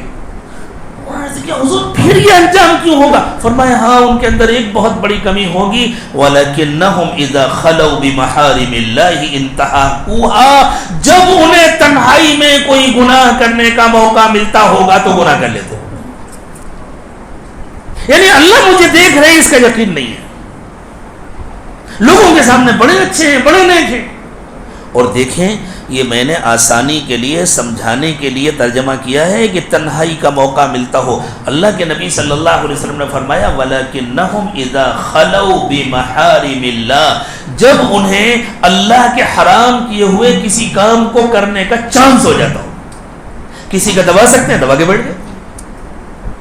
کوئی بیچارہ کمزور ہے, وصول نہیں کر سکتا, ہاں ٹھیک ہے دے دیں گے نا. اور زیادہ اچھا بار بار مانگتے آتے ہو, جو پھر جیسے لے سکتے ہو لے لو. اور سے آپ جا رہے ہیں حج کرنے کے لیے, جا رہے ہیں 4 مہینے جماعت میں, بہن کا حق دبا کر بیٹھے, بھائی کا حق دبا کر بیٹھے, فلاں کا حق دبا کر کے بیٹھے. 4 مہینے نہیں 4000 مہینے لگا کر کے بھی مغفرت نہیں ہوگی حقوق کی ادائیگی کے بغیر. اور صاحب گھنٹوں مراقبہ کر رہے ہیں, 24 گھنٹے نہیں, 24 گھنٹے میں 48 گھنٹے اللہ کی یاد میں بیٹھے رہو, مغفرت نہیں ہوگی. حقوق باقی ہیں. بہن کمزور ہے تو نہیں دے رہے, رشتہ دار کمزور ہے تو نہیں دے رہے, خاندان کے یتیم بچے ہیں کمزور ہیں تو نہیں دے رہے, کسی کے ساتھ ڈیلنگ ہے وہ بیچارہ کمزور ہے تو نہیں دے رہے, آپ طاقتور ہیں تو آپ دبا کر کے بیٹھے, 15 دن کا وعدہ کیا 15 مہینے نہیں دے رہے, وہ کہہ رہے دے دوں گا نا جب ہوگا, اور بڑے خوش ہیں, دے تو دیا تھا, اپنی رولنگ گھمانے کے لیے, اپنے پیسے بچانے کے لیے دبا کر کے بیٹھے ہوئے ہیں, وعدہ کرتے ہیں برا نہیں کرتے, جھوٹ بولتے ہیں, دھوکہ دیتے ہیں, بے ایمانی کرتے ہیں. اللہ کے نبی صلی اللہ علیہ وسلم نے فرمایا اڑا دیے جائیں گے ساری نیکیاں. اسی طرح نیک بنے ہوئے مسجد میں بڑی اچھی اچھی باتیں کر رہے ہیں, تنہائی میں گئے موبائل لے کر کے بیٹھے, اور آج کل موبائل کے گناہ کتنے عام ہو گئے, اللہ حفاظت فرمائے. صرف گندی فلمیں دیکھنا ہی گناہ نہیں ہے, نامحرم کو دیکھنا بھی گناہ ہے. یہ جو نیوز وغیرہ کے نام پر نامحرم کو دیکھا جاتا ہے یہ بھی گناہ ہے.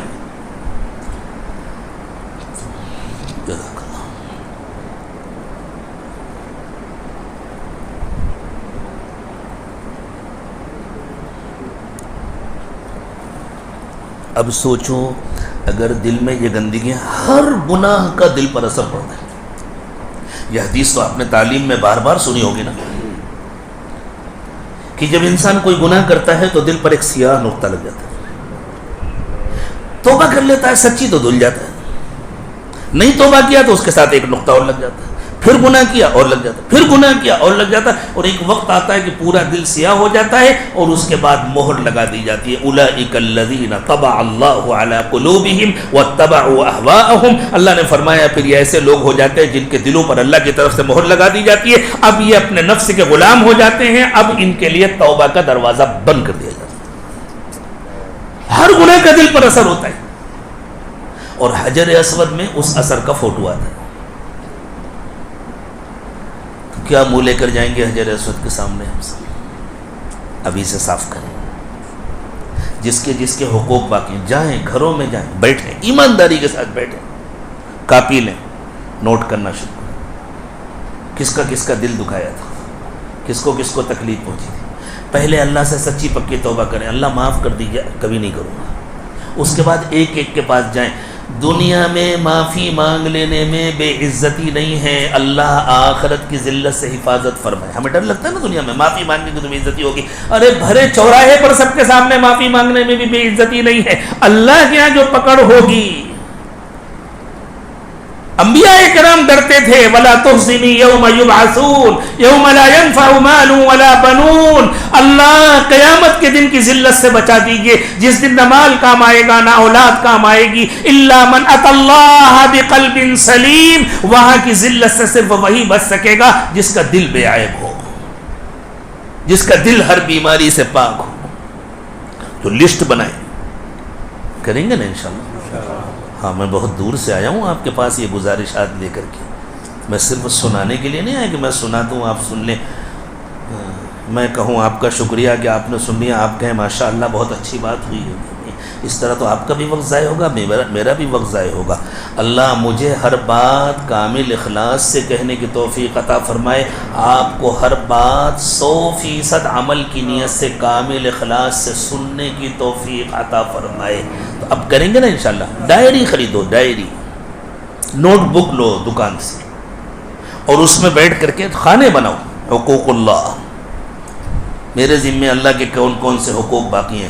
میں نے ہر سال اپنی آمدنی میں سے پورا 2.5% زکوٰۃ کا ادا کیا ہے یا نہیں کیا.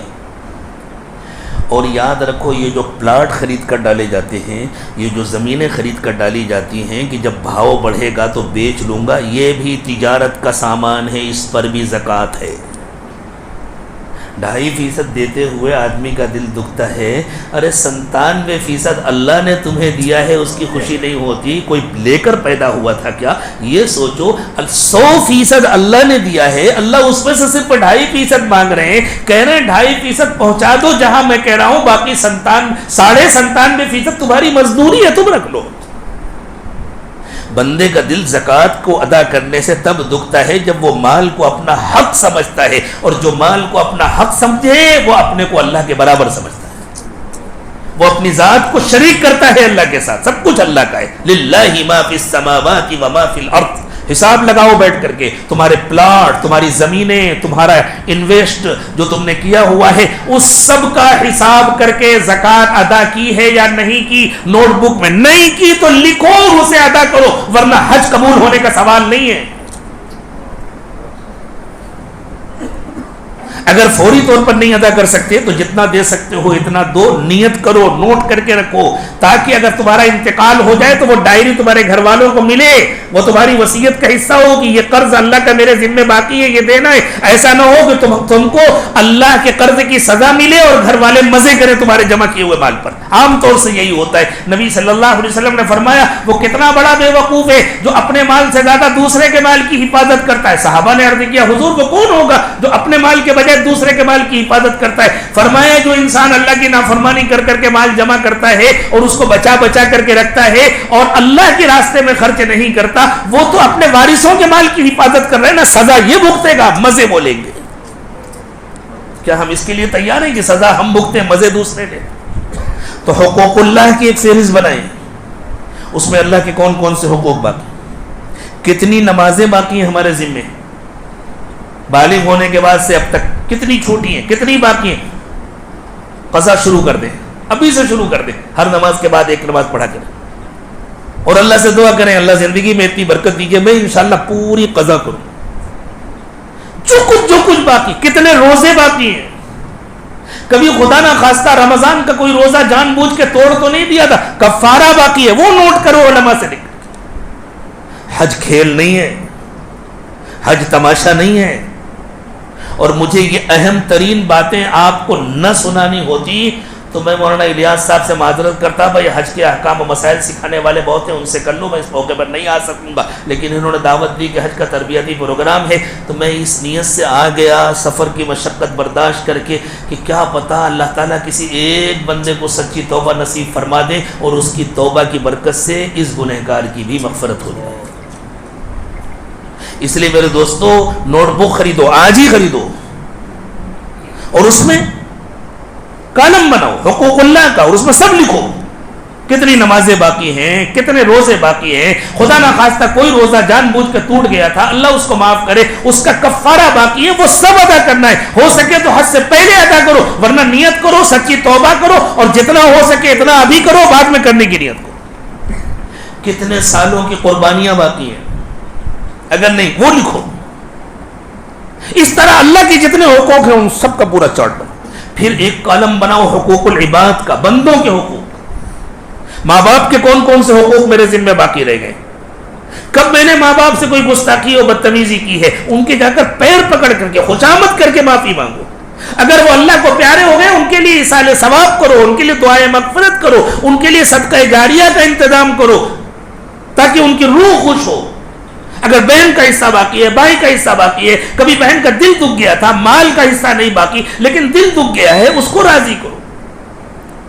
پڑوسی میں کسی کو، پڑوس میں کسی کو تکلیف پہنچی، محلے میں کسی کو تکلیف پہنچی، کسی کا لین دین باقی ہے، سارے معاملات صاف کرو، سارے حقوق العباد کی لسٹ بناؤ، تب جا کر دل صاف ہوگا۔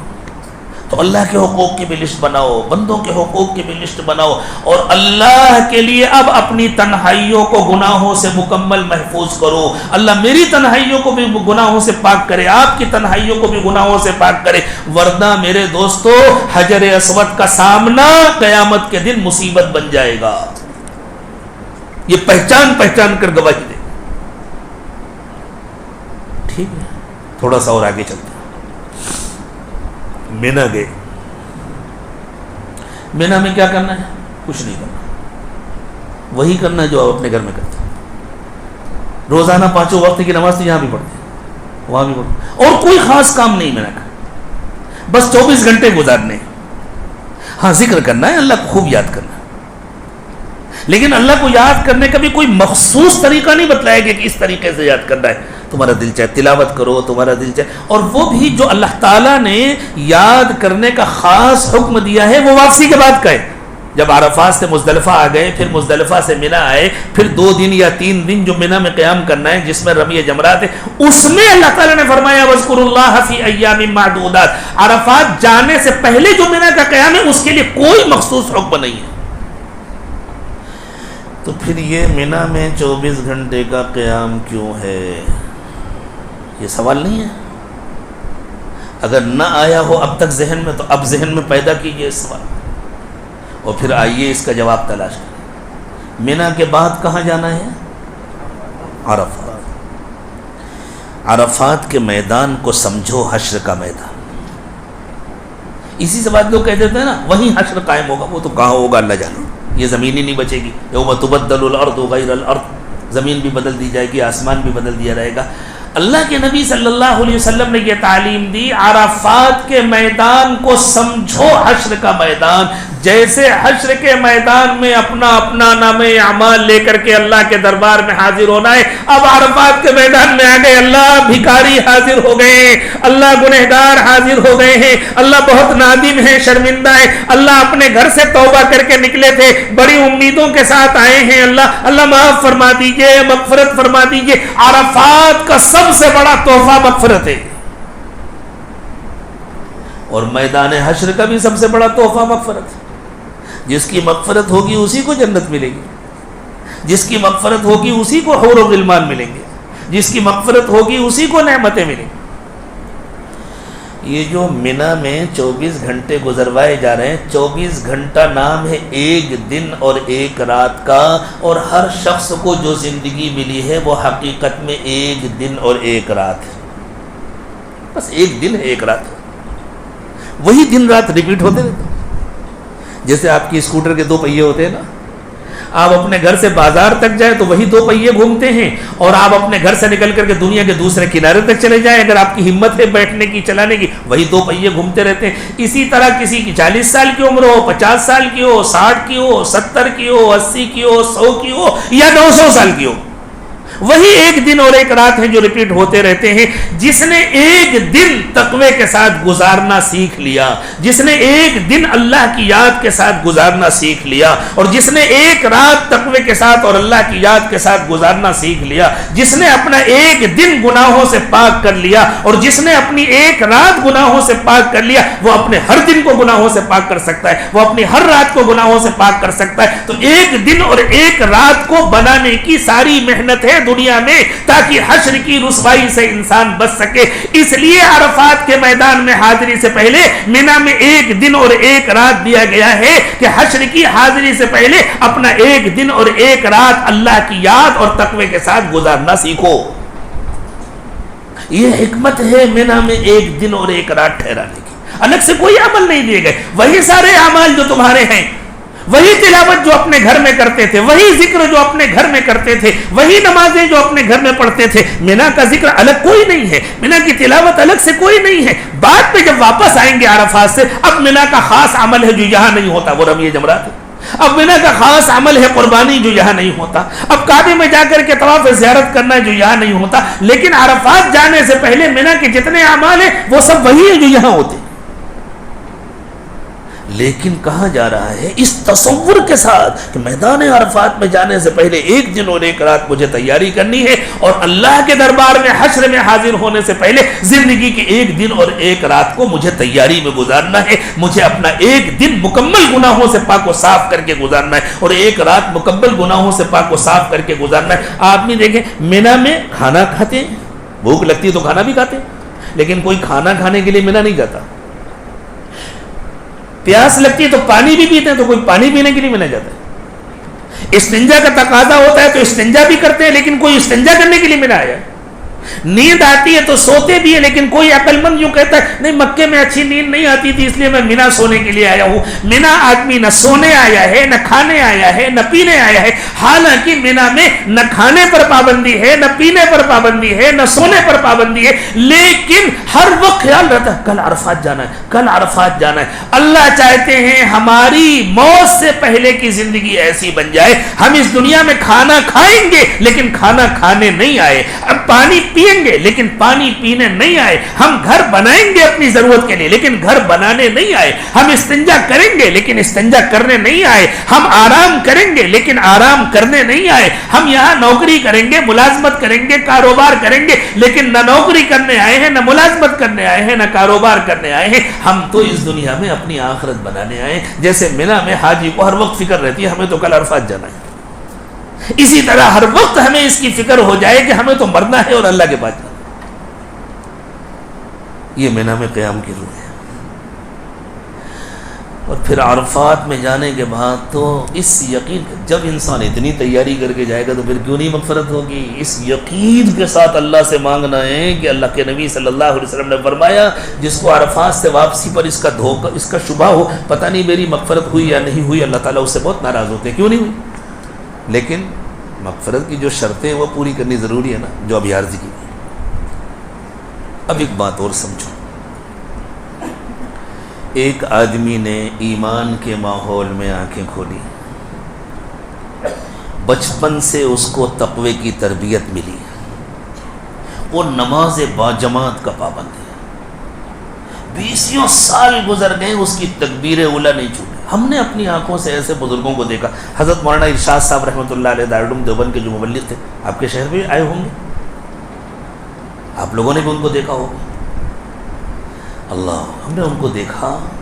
حضرت کا اپنا یہ معمول تھا، یہ حضرت کی استقامت تھی، ہر ایک کے لیے آسان نہیں ہے.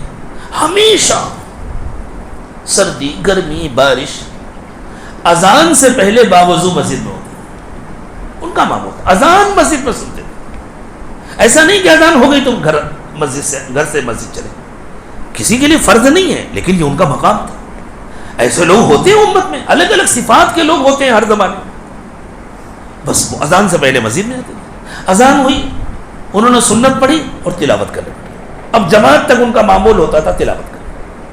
تلاوت کے بعد نماز پڑھی، نماز کے بعد اطمینان سے سنت نفل سب پڑھتے تھے، پھر گھر تشریف. تو جس شخص کی کبھی تکبیر اولیٰ فوت نہیں ہوئی، عرفات کے میدان میں ہے، سورج ڈوب گیا تو آدمی کاہے کی دوڑے گا فوراً. یہ مجمع ماشاءاللہ نمازیوں کا مجمع ہے، ایمان والا مجمع ہے. سورج ڈوب جائے تو کس چیز کی فکر ہوتی ہے؟ سارے کام چھوڑ کر پہلے نماز کی فکر ہوتی ہے نا. اب آدمی کو فکر ہے نماز پڑھنا ہے، اللہ نے کہا نہیں پڑھنا ہے، نہیں پڑھنا ہے. کیا کرے اللہ؟ مزدلفہ جا کے پڑھنا. اللہ میرے پاس سواری تیار ہے، میں ابھی 10 منٹ میں پہنچ جاؤں گا مزدلفہ، وہاں جا کے پڑھ لیتا ہوں. نہیں پڑھنا. اگر تم 10 منٹ میں پہنچ بھی گئے نہیں پڑھنا. مغرب کا وقت جب تک باقی ہے اس وقت تک نہیں پڑھنا. جب عشاء کا وقت ہو جائے گا تب پڑھنا ہے. یہ اس بات کی تربیت ہے. دین تمہاری عادتوں کا نام نہیں ہے، دین اللہ کے حکم کا نام ہے. تم نے دینداری کے ماحول میں آنکھیں کھولی، تمہاری عادت ہو گئی نماز پڑھنے کی. عادت کی وجہ سے نماز مت پڑھو، اللہ کے حکم کی وجہ سے نماز پڑھو. کتنے نمازی ہیں، آپ کو حیرت ہوگی، ایسے بھی بعض نمازی ہیں جنہوں نے بعد میں توبہ کر لی، لیکن جب توبہ نہیں کی تھی ان کا حال یہ تھا. انہوں نے اپنا واقعہ سنایا. حضرت ہم اپنے آفس میں ہوتے تھے، بیٹھ کر کے فلم دیکھتے تھے، لیپ ٹاپ پر بیٹھ کر فلم دیکھتے تھے. اور جب نماز کا وقت ہو جاتا تھا نا تو جہاں تک فلم پہنچی ہے وہیں روک دیتے تھے اور پہلے مسجد جاتے تھے، جماعت سے نماز پڑھتے تھے.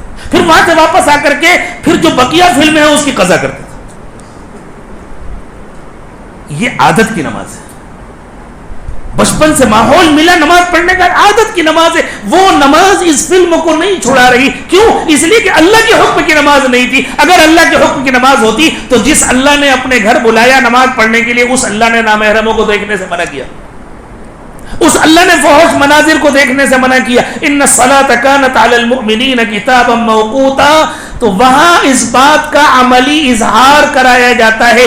دین تمہاری عادتوں کا نام نہیں ہے، دین اللہ کے حکم کا نام ہے. یہ صرف عرفات کے لیے نہیں ہے، یہ ہماری پوری زندگی کے لیے ہے کہ دین ہماری عادتوں کا. صاحب ہماری عادت پڑی ہوئی ہے، ہم اتنا کرتے ہیں، ہم ذکر کرتے ہیں، ہم مراقبہ کرتے ہیں، ہم تلاوت کرتے ہیں، ہم فلاں شیخ کی مجلس میں جاتے ہیں، اور ہم ہر مہینے 40 دن لگاتے ہیں، ہم ایک مرتبہ 4 مہینہ لگاتے ہیں، ہم یہ کرتے ہیں. یہ عادتیں پڑی ہوئی ہیں. باقی بازار میں جو ہمارا دل چاہتا ہے وہ کرتے ہیں، گھروں میں جو ہمارا دل چاہتا ہے وہ کرتے ہیں. اور امت کی اکثریت کا یہی حال ہے. یہ دین نہیں ہے، یہ عادتیں ہیں. اور اللہ کے ہاں عادتوں پر اجر نہیں ملتا، اللہ کے ہاں عبادتوں پر اجر ملتا ہے. کچھ سخت ہو رہی میری باتیں، لیکن میرے دوستو، اگر سرجن مہربانی کرے تو آپریشن کبھی نہیں ہو سکتا. اس کا کام ہی ہے آپریشن کرنا. آپ نے مجھے سرجری کے لیے بیٹھایا ہے تو پھر برداشت تو کرنا پڑے گا. اللہ کرے میرا بھی علاج ہو, آپ کا بھی علاج ہو. ساری زندگی کے لیے یہ مسئلہ ہے. دین ہماری عادتوں کا نام نہیں ہے, دین عبادتوں کا نام ہے, اور عبادت بندگی ہے, بندگی جو اللہ کا حکم ہے.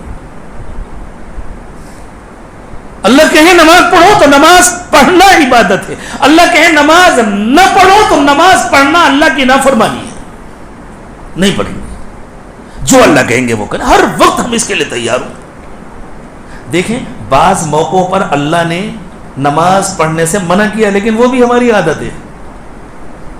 سورج نکل رہا ہو تو نماز پڑھنے کی اجازت نہیں, لیکن وہ ہمیشہ کے لیے نا, تو وہ بھی ہماری عادت میں شامل ہے. سورج ڈوب رہا ہو تو نماز پڑھنے کی اجازت نہیں ہے, لیکن وہ بھی ہمیشہ کے لیے ہماری عادت ہے. زوال کے وقت میں نماز پڑھنے کی اجازت نہیں, وہ بھی حکم ہمیشہ کے لیے. اللہ تعالیٰ نے یہاں تھوڑا سا بدلا, ہمیشہ کے لیے نہیں. روزانہ مغرب میں یہ تبدیلی نہیں ہوگی, صرف حاجیوں کے لیے. 9 ذی الحجہ کو باقی سارے مسلمانوں کے لیے, پوری دنیا میں یہ تبدیلی نہیں ہوگی, صرف حاجیوں کے لیے, تاکہ ہمارے اندر یہ احساس پیدا ہو کہ ابھی جو ہم ظہر کی نماز پڑھنے جا رہے ہیں وہ اس لیے نہیں پڑھیں گے کہ ہماری عادت ہے, اس لیے پڑھیں گے کہ اللہ کا حکم ہے. اگر آج اللہ کا حکم آ جائے, ابھی اللہ کا حکم آئے گا نہیں, شریعت مکمل ہو چکی, لیکن ہم اس کے لیے ذاتی طور پر تیار ہو. اللہ ہم تو آپ کے حکم کے بندے, اگر ابھی حکم آ جاتا کہ نہیں پڑھنی نہ پڑھتے, کم کرنی ہے کم کر دیتے, زیادہ کرنی ہے زیادہ کر دیتے. اللہ ہم تو آپ کے بندے. اللہ کرے یہ حج ہم کو ایسی بندگی سکھا دے. تو حج تو ہوگا انشاءاللہ حج کے وقت میں. اللہ سب کی عمر میں برکت دے, صحت میں برکت دے. نیتیں تو کر لی ہیں, اللہ خیریت سے پہنچائے, خیریت سے کرائے, خیریت سے واپس لائے. نیت تو ابھی کر لیں, اپنی زندگیوں کو ٹھیک کرنے کی نیت ابھی کر لیں.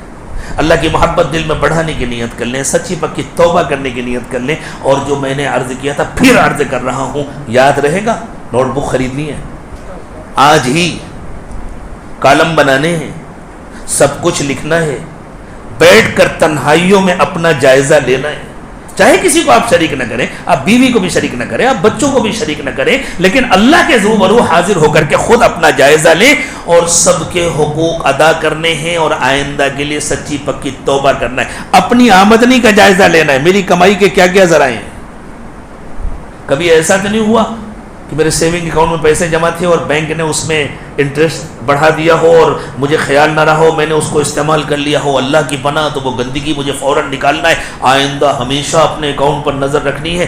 جس دن اطلاع ملے کہ اس میں کچھ پیسے بڑھے انٹرسٹ کے, فوراً وہاں سے نکالنا ضروری نہیں, اپنے پاس سے گھر میں جو پیسے رکھے ان میں سے فوراً نکال دو اس کو. ہر نافرمانی سے بچنا ہے, ہر فرما برداری کرنا ہے. کھیل نہیں ہے جنت میں جانا. 100 گز کے ایک پلاٹ میں گھر بناتے بناتے زندگی گزر جاتی ہے, بڑی مشکل سے گھر بن پاتا ہے. اور نبی اکرم صلی اللہ علیہ وسلم نے ارشاد فرمایا, سب سے چھوٹی جنت اس زمین سے 10 گنا بڑی ہوگی. تو اتنی بڑی جنت فری میں تھوڑی مل جائے گی کہ بس زبان سے کلمہ پڑھ لیا اور جنت مل گئی. میرے دوستو, اس کے لیے بڑی قربانیاں دینی پڑتی ہیں. اللہ ہمیں قربانی دینے کی توفیق عطا فرمائے, اللہ قبول فرما لے. جتنی قربانی ضروری تھی, اگر اللہ اتنے کا مطالبہ کرتے تو ہمارا جینا مشکل ہو جاتا. یہ تو اللہ کی مہربانی ہے کہ تھوڑے پر اللہ بہت عطا فرما دیتا. کوئی بات کسی کے لیے تکلیف دہ ہوئی ہو تو معذرت چاہتا ہوں. اللہ ہم سب کو معاف فرمائے, سب کو حج مبرور نصیب فرمائے. اللہ ہم سب کو سچی پکی توبہ نصیب فرمائے. وآخر دعوانا ہاں مدینہ منورہ. نماز کے لیے کتنا وقت ہے؟ اچھی بات ہے, میں صرف گھڑی دیکھ کر کے رک رہا تھا. ٹھیک ہے, کوئی حرج نہیں.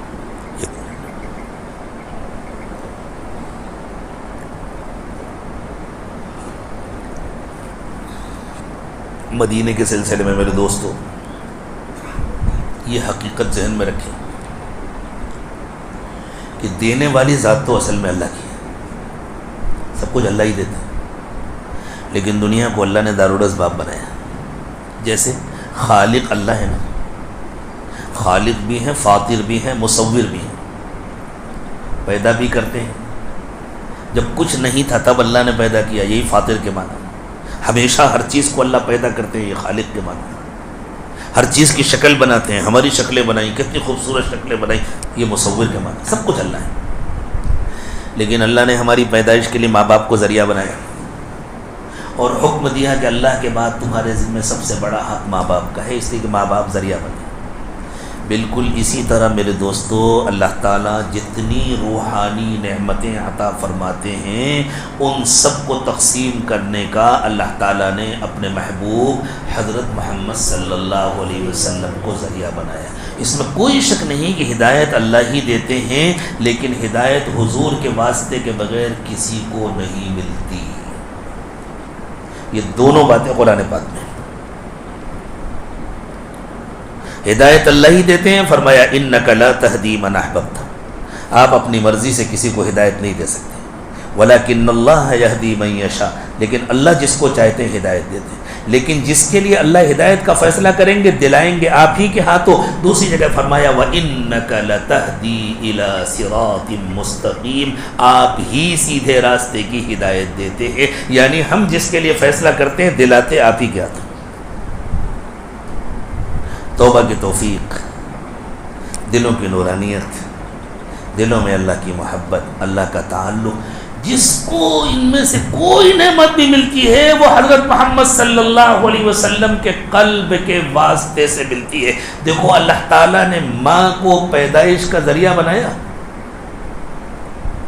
اور ابتداءً ماں کی چھاتی سے ہمیں روزی دی، اس کے بعد جب بڑے ہو گئے اب زمین سے مل رہی ہے، آسمان سے مل رہی ہے، درختوں سے مل رہی ہے، کھیتوں سے مل رہی ہے، آفس سے مل رہی ہے، تجارت سے مل رہی ہے، لیکن اللہ کے نبی صلی اللہ علیہ وسلم نے فرمایا وہ ملتی ہے ماں ہی کے واسطے سے، اس لیے ماں کی خدمت کرنے سے روزی میں برکت ہوتی ہے، ماں کی خدمت نہ کرنے سے روزی کی برکت ختم ہوتی ہے۔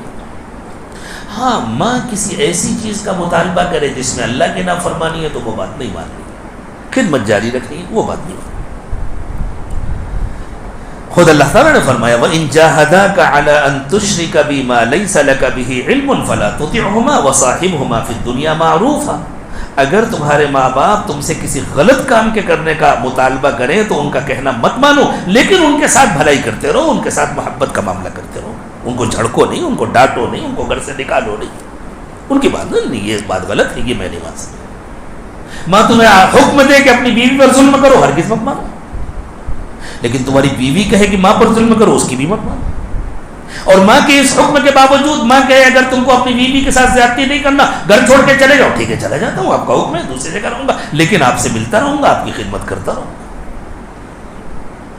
آپ سے جو میرا رشتہ ہے وہ بھی اللہ نے بنایا، بیوی سے جو میرا رشتہ ہے وہ بھی اللہ نے بنایا، میں آپ کے کہنے سے بیوی پر ظلم نہیں کروں گا، بیوی کے کہنے سے آپ پر ظلم نہیں کروں گا، غلط بات کسی کو نہیں مانوں گا، لیکن میں اللہ کا بندہ ہوں، اللہ کا کہنا مانوں گا، ناانصافی کبھی نہیں کروں گا، آپ کا حق ادا کروں گا، آپ کی خدمت کروں گا، آپ سے محبت کروں گا، آپ ناراض ہوں گے سن لوں گا۔ تو ساری زندگی روزی کی برکت ماں سے جڑی ہوئی ہے، پوری زندگی۔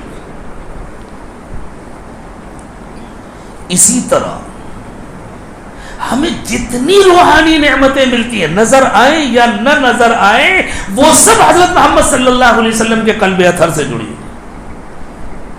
دیکھیں ہر ایک کی جیب میں موبائل ہوگا نا، موبائل میں وہ کنیکشن ہے، وائی فائی ہے، جو کچھ بھی ہے تو کسی ٹاور سے جڑا ہوا ہے نا، حالانکہ نظر نہیں آ رہا۔ میں آپ کے شہر میں آیا ہوں، مجھے معلوم بھی نہیں ہے آپ کے شہر میں یہاں قریب کا ٹاور کون سا ہے، لیکن جڑا وہیں سے، ساری لہریں وہیں سے آ رہی۔ بالکل اسی طرح کوئی مانے نہ مانے، کوئی جانے نہ جانے، قلب میں جو بھی خیر آتا ہے، جو بھی نورانیت آتی ہے وہ سب حضرت محمد صلی اللہ علیہ وسلم کے قلب اطہر سے آتی ہے، حتیٰ کہ کعبہ مکرمہ پر جو اللہ تعالیٰ کی تجلیات نازل ہوتی ہے عین طواف کرتے وقت بھی انسان کے دل پر جب وہ منعکس ہوتی ہے تو ڈائریکٹ نہیں منعکس ہوتی، قلب محمدی سے ہو کر آتی ہیں، پہلے وہ حضرت محمد صلی اللہ علیہ وسلم کے قلب پر جاتی ہیں، وہاں سے ان آنکھوں سے نظر نہیں آتا، لیکن جن کو اللہ نے بصیرت کی آنکھیں دی ان کو نظر آتا۔ تو پھر ہمارا حضور اکرم صلی اللہ علیہ وسلم سے رشتہ کتنا مضبوط ہونا چاہیے، جتنا مضبوط ہوگا ہمارا ہی بھلا ہوگا، جتنا مضبوط ہوگا اتنی نعمتیں ملیں گی تو ہمارا اپنا فائدہ ہوگا۔ اسی لیے اللہ کے نبی صلی اللہ علیہ وسلم نے ارشاد فرمایا من صلی علی واحدۃ صلی اللہ علیہ عشرا، جس نے مجھ پر 1 مرتبہ درود بھیجا اللہ اس پر 10 رحمتیں نازل فرماتے ہیں۔ یہ 10 رحمتیں بھی وہی اسی قلب سے آتی ہیں، کہیں اور سے نہیں آتی کہ ادھر درود بھیجا ادھر سے آ رہی، نہیں، یہ 10 رحمتیں بھی اسی قلب سے آتی ہیں۔ حضور اکرم صلی اللہ علیہ وسلم کے قلب اطہر پر جو مسلسل 10 رحمتیں نازل ہو رہی ہیں، اللہ تعالیٰ نے اپنے نبی صلی اللہ علیہ وسلم کے بارے میں فرمایا وما ارسلناک الا رحمتا للعالمین، وہیں سے یہ رحمتیں آتی۔ اس لیے میرے دوستو، اس سے بڑی خوش نصیبی کیا ہوگی کہ آدمی جب حج کرنے جائے، عمرہ کرنے جائے تو حضور کے در پر بھی حاضر ہو۔ ایک بنیادی بات یاد رکھو، ہم مدینہ اس لیے نہیں جاتے کہ ہمیں مسجد نبوی میں نماز پڑھنی ہے، سمجھے؟ ہم مدینہ اس لیے جاتے ہیں کہ وہاں رسول اکرم صلی اللہ علیہ وسلم آرام فرمائے ہیں، ہمیں حضور کے روضہ اقدس پر حاضر ہو کر صلاۃ و سلام پڑھنا ہے، آنکھوں سے نہ نظر آنے کے باوجود ہمیں حضور کی زیارت کرنی ہے تاکہ حضور اکرم صلی اللہ علیہ وسلم کی شفاعت نصیب ہو۔ چونکہ ہم مدینہ جاتے ہیں تو مسجد نبوی میں نماز بھی پڑھتے ہیں۔ اس زمانے میں گزشتہ چند صدیوں سے یہ فتنہ شروع ہوا ہے جو امت میں کبھی نہیں تھا، سب مدینہ اس لیے جاؤ کہ مسجد میں نماز پڑھنی ہے، حضور کے روضے پر حاضری کے لیے نہ جاؤ۔ یہ کیا بے وقوفی ہے؟ مکے میں نماز پڑھنے میں زیادہ ثواب ہے یا مدینے میں نماز پڑھنے میں زیادہ ثواب ہے؟ مکے میں نماز پڑھنے میں زیادہ ثواب ہے نا، تو زیادہ چھوڑ کر کم کے لیے جانا سمجھداری ہے کہ بے وقوفی ہے؟ جب ثواب ہی لینا ہے صرف، تو زیادہ چھوڑ کر کم کے لیے جانا یہ سمجھداری ہے یا بے وقوفی؟ تو نہ سمجھیے نا، زیادہ ثواب چھوڑ کر کے کم کے لیے کون جائے گا؟ ایک نعمت ایسی ہے جو مدینے میں ہے، مکے میں نہیں ہے۔ ایک نعمت مکے میں ہے، اللہ کا گھر ہے، لیکن ایک نعمت مدینے میں وہ مکے میں نہیں ہے، وہ رسول اکرم صلی اللہ علیہ وسلم کی آرام گاہ ہے، حضور اکرم صلی اللہ علیہ وسلم کی ذات والا صفات ہے۔ آپ خود آرام فرما رہے ہیں اور ہمیں مکے والی ساری نعمتیں بھی آپ ہی کے صدقے میں ملتی ہیں، وہیں سے ملتی ہے۔ اللہ کے حکم پر ہم مکہ آئے تو اب ہم کو جہاں سے مل رہا ہے وہاں جانا ہے۔ ہم حضور اکرم صلی اللہ علیہ وسلم کو سلام پڑھنے کے لیے جا رہے ہیں، چاہے مدینے کی مسجد میں عام مسجدوں کے برابر بھی ثواب ہوتا تب بھی ہم جاتے، اس سے بھی زیادہ ہوتا جتنا ہے تب بھی ہم جاتے، ہم اصل میں حضور کے لیے جاتے۔ بڑے ادب اور احترام کے ساتھ جانا چاہیے۔ مدینے میں جتنے دن رہیں باوضو رہنے کا اہتمام کرنا چاہیے، اور صرف مدینے میں کیوں، دنیا میں جتنے دن رہیں باوضو رہنے کا اہتمام کرنا چاہیے۔ آج سے شروع کر دیں، ابھی نیت کر لیں انشاءاللہ، اور اگر آپ شروع کر دیں گے نا تو اللہ آسان کر دیں گے۔ لاکھوں لوگ ہیں دنیا میں جو ماشاءاللہ 24 گھنٹے باوضو رہتے ہیں، کوئی پریشانی نہیں ہوتی۔ جب وضو ٹوٹتا ہے وضو کر لیتے ہیں، ٹوٹتا ہی نہیں ہے ان کا۔ جب استنجا کرتے ہیں تبھی ٹوٹتا ہے، استنجا کرتے ہیں وضو کر لیتے ہیں۔ جب سو کر اٹھتے ہیں تبھی ٹوٹتا ہے۔ اگر آپ باوضو سوئے تو سوتے میں نہیں ٹوٹتا، جب آپ اٹھے اب وضو ٹوٹ گیا، جائیے استنجا کیجیے پھر وضو کر لیجیے۔ باوضو رہنے سے انسان کا دل شیطانی حملوں سے محفوظ رہتا ہے، نورانیت رہتی ہے، وضو کا اپنا ایک نور ہوتا ہے، دل میں نورانیت آتی ہے باوضو میں۔ تمام گناہوں سے بچیں، اور ابھی سے بچنے کی کوشش کریں، پوری زندگی کو گناہوں سے خالی کریں۔ اور کسی بڑے کے پاس جب جاتے ہیں تو کوئی تحفہ لے کر جاتے ہیں نا، تو کوشش کریں حضور کے پاس بھی تحفہ لے کر جائیں، خوب درود و سلام پڑھیں، خوب درود شریف پڑھیں، پہلے سے سلام تو وہاں جا کر پڑھیں، قرآن پاک پڑھیں، اس کا ثواب پہنچائیں حضور کو۔ اگر آپ حج کے بعد مدینہ جانے والے ہیں تو کم از کم ایک عمرہ نبی اکرم صلی اللہ علیہ وسلم کی طرف سے کریں۔ اور اگر آپ اپنا فریضہ حج پہلے ادا کر چکے ہیں اور اللہ تعالیٰ نے آپ کو نفلی حج کا موقع عطا فرمایا اور آپ اپنے والدین یا کسی بڑے کسی اللہ والے کی طرف سے حج بدل کرنے کی نیت نہیں کر چکے ہیں تو اللہ کے نبی صلی اللہ علیہ وسلم کی طرف سے حج کرنے کی نیت کریں، حضور کی طرف سے حج بدل کریں، تاکہ وہ حج کا ثواب حضور کے بعد کریں، پھر جائیں مدینہ، حضور کا دل خوش۔ نہا دھو کر صاف ستھرے کپڑے پہن کر، پرانے زمانے میں چونکہ پیدل سفر ہوتا تھا، جانوروں پر سفر ہوتا تھا، آدمی گرد و غبار سے اڑ جاتا تھا، اس لیے علماء کہتے تھے کہ جب مدینہ پہنچو تو جا کر کے غسل کرو، کپڑے بدلو۔ اب تو ماشاءاللہ ٹرین کے ذریعے 2-2.5 گھنٹے کا سفر ہو گیا ہے، بسیں بھی نہایت آرام دہ ہوتی ہیں، ایئر کنڈیشن ہوتی ہیں، پسینے کا نام و نشان نہیں ہوتا اور 4-5 گھنٹے میں سفر ہو جاتا ہے۔ اس لیے اگر آپ نے مکہ مکرمہ میں غسل کر لیا اور کپڑے بدل لیے اور اچھا عطر لگا لیا اور مدینہ جانے کے بعد آپ نے سامان رکھا اور مسجد نبوی چلے گئے، کوئی حرج نہیں ہے۔ اور اگر کچھ تکان ہو گیا، کچھ پسینہ وغیرہ ہو گیا یا کچھ اور آپ کا کپڑے بدلنے کا دل چاہتا ہے، وہاں جا کر پھر غسل کر لیں، کپڑے بدل لیں اور خوشبو لگا کر کے جائیں، بہت اچھی بات ہے۔ اسی طرح روزہ اقدس پر حاضری سے پہلے کچھ صدقہ کریں۔ حضور اکرم صلی اللہ علیہ وسلم سے جب صحابہ کرام سوالات کرتے تھے اور جو نئے نئے لوگ آتے تھے نا، وہ بسا اوقات کچھ فضول سے سوال بھی کر لیتے تھے، کچھ زیادہ باتیں پوچھ لیتے تھے، حضور کو تکدر بھی ہوتا تھا، کچھ منافقین بھی ادھر ادھر کے سوالات کرنے لگے تھے۔ تو اللہ تعالیٰ نے ایک حکم نازل کر دیا تھا، یا ایھا الذین آمنوا اذا ناجیتم الرسول فقدموا بین یدی نجواکم صدقہ، اگر تم کو حضور سے کوئی بات کرنی ہے تو بات کرنے سے پہلے صدقہ دو۔ پھر یہ حکم منسوخ ہو گیا، اس کا وجوب ختم ہو گیا، لیکن استحباب تو باقی ہے۔ تو ہمارے بزرگوں کا طریقہ یہ تھا کہ وہ جب بھی روزہ اقدس پر حاضری دیتے پہلے صدقہ کرتے تھے۔ ہمارے حضرت شیخ زکریا رحمۃ اللہ علیہ، جن کی فضائل اعمال بہت مشہور ہے ماشاءاللہ، امت کو بہت نفع ہوا اس سے، اللہ اس نفع کو باقی رکھے ہمیشہ۔ حضرت شیخ کی زندگی کے آخری سال تو مدینے میں ہی گزرے، بہت زمانے سے مدینے میں تھے، وہیں انتقال ہوا۔ حضرت شیخ مدینے میں رہتے ہوئے جب بھی سلام پڑھنے کے لیے جاتے تھے پہلے صدقہ دیتے تھے، اور اچھی خاصی مقدار میں صدقہ دیتے تھے، ہزاروں ریال کے حساب سے۔ اللہ نے ان کو دیا بھی تھا، ان کے پاس آتا تھا، لٹاتے تھے اللہ کے راستے۔ اور جب باہر کسی ملک سے سفر کر کے آتے مدینہ اور پھر روزہ اقدس پر حاضر ہوتے تو لاکھوں ریال کے حساب سے صدقہ دیتے تھے۔ ایک ریال کی کتنی قیمت ہے معلوم؟ لاکھوں ریال کے حساب سے صدقہ، پھر حاضر ہوتے۔ وہ جتنے بڑے تھے ان کے کام بھی اتنے بڑے تھے۔ ہمیں بھی اللہ توفیق دے، جس کو اللہ جتنی ہمت دے۔ بہت سارے کام اپنے شوق کے لیے کرتے ہیں، حضور کو راضی کر، حضور کو خوش کرنے کے لیے، حضور کے دربار میں حاضر ہونے کے لیے صدقہ دے۔ اب مسئلہ یہ ہوگا دے کس کو؟ وہاں سب تو حاجی ہوتے، اور آپ حرم کے قریب ہوں گے، وہاں تو سارے حاجی حاجی ہوں گے۔ وہاں کے کچھ جو باشندے ہیں، کون غریب ہے کون ضرورت مند ہے آپ کو معلوم نہیں ہے، آپ کی کسی ایسے شخص سے پہچان نہیں ہے جس کے ذریعے آپ بھیج سکیں، تو اس کا آسان طریقہ ہے صدقہ نکالو، ایک کور میں رکھو، رکھ دو، یہ صدقہ ہو گیا آپ کا صدقہ تھا، اب اس کو رکھ دیجئے، یہ امانت ہے۔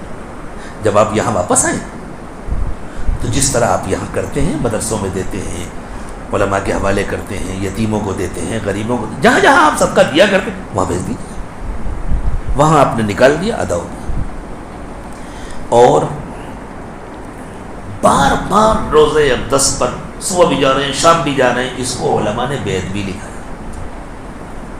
پورے سفر میں ایک آدھ مرتبہ جائیں، اور جب جائیں تو پہلے نماز توبہ، نماز حاجت پڑھ کے اللہ سے دعا مانگ کر، اللہ میں حضور کے دربار میں جا رہا ہوں، سلام پیش کرنے جا رہا ہوں، اللہ میرا دل گندا ہے، اللہ میرے دل کی گندگی دور کر دیجئے، اللہ مجھے ایسی حاضری نصیب فرما دیجئے کہ میری حاضری سے حضور اکرم صلی اللہ علیہ وسلم کو خوشی ہو، میرا سلام قبول ہو جائے۔ اور اس کے بعد جب باب السلام سے داخل ہوں تو نگاہیں نیچی کر کے بڑے ادب اور احترام کے ساتھ، بہت محبت کے ساتھ درود شریف پڑھتے ہوئے جائیں۔ وہاں جو لوگ حرکتیں کرتے ہیں، فوٹو لے رہے ہیں، یہ کر رہے ہیں، ویڈیو بنا رہے ہیں، بنانا تو دور کی طرف ہے، ان لوگوں کی طرف نظر اٹھا کر نہ دیکھیں، کسی کو روکنے کی ضرورت نہیں، جو کچھ کر رہا ہے خود بھگتے گا۔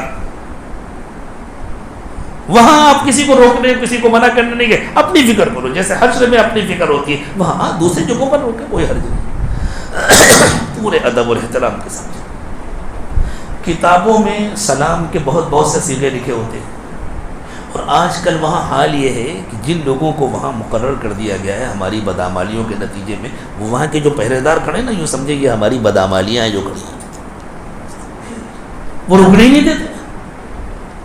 کچھ تو ان کی انتظامی مجبوری ہے کہ مجمع بہت زیادہ ہوتا ہے، اور کچھ ان کے دلوں کا جو حال ہے اللہ جانے. پتہ نہیں وہ آنے والوں کو بیوقوف سمجھتے ہیں، کیا سمجھتے ہیں، یا وہ صلاۃ و سلام پڑھنے کو شرک سمجھتے ہیں، اللہ جانے کیا کیا سمجھتے ہیں. وہ بھگاتے ہیں چلو چلو چلو چلو.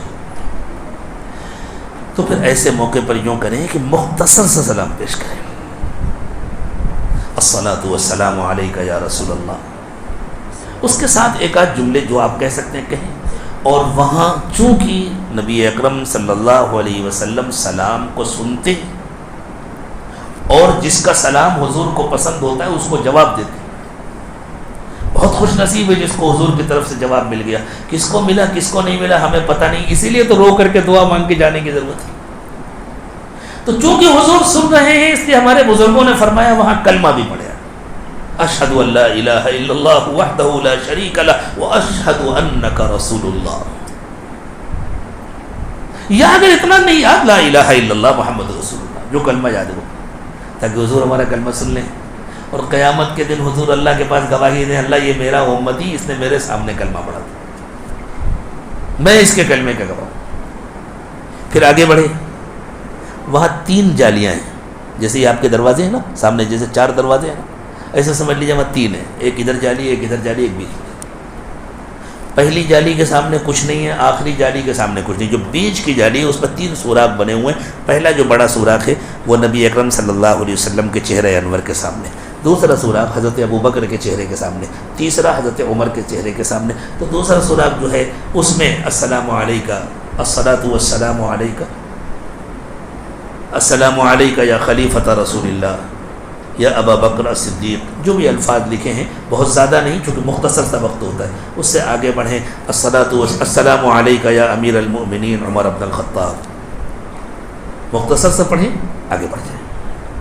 وہاں رک کر دعا نہیں مانگنے دیتے، تو آپ اصرار بھی نہ کریں، ان سے ضد بھی نہ کریں، دل ہی دل میں دعا مانگتے مانگتے درود و سلام پڑھتے ہوئے آگے بڑھ جائیں. باہر نکل جائیں، وہ رکنے نہیں دیتے باہر. جب آپ باہر میدان میں چلے گئے اب آپ کو کوئی نہیں منع کرتا، اب اطمینان سے کہیں کھڑے ہو کر اللہ تعالیٰ سے خوب دعا مانگے، اللہ میرے سلام کو قبول فرما لیجیے، اللہ مجھے قیامت کے دن حضور کی شفاعت نصیب فرما دیجیے، اللہ حضور کا دل میری طرف سے خوش کر دیجیے، اللہ میری زندگی کو حضور کی سنتوں کے مطابق بنا دیجیے، اللہ میں اچھا بننے کے لیے آیا ہوں، یہی نیت کر کے گھر سے آیا ہوں، اللہ مجھے اچھا بنا کر کے واپس کیجیے، بروں کی فہرست میں شامل نہ فرمائیے.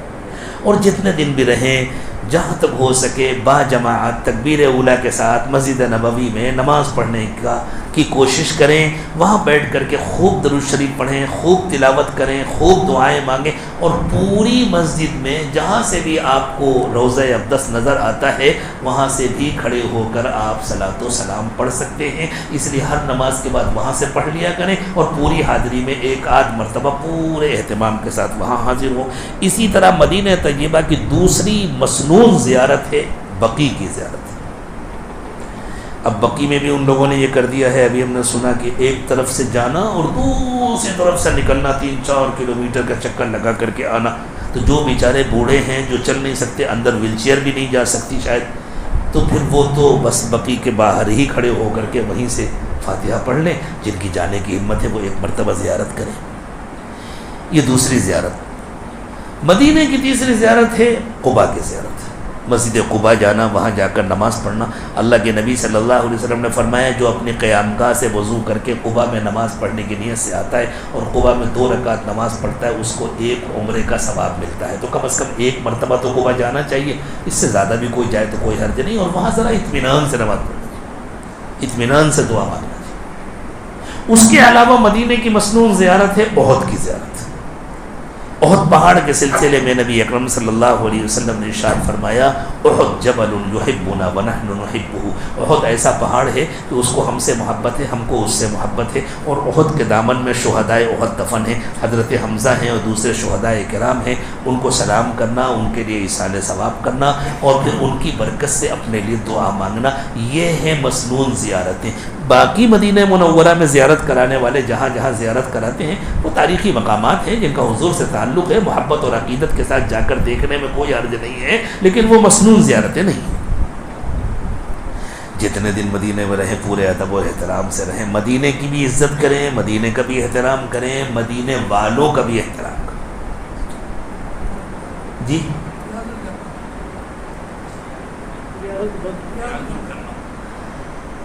ہاں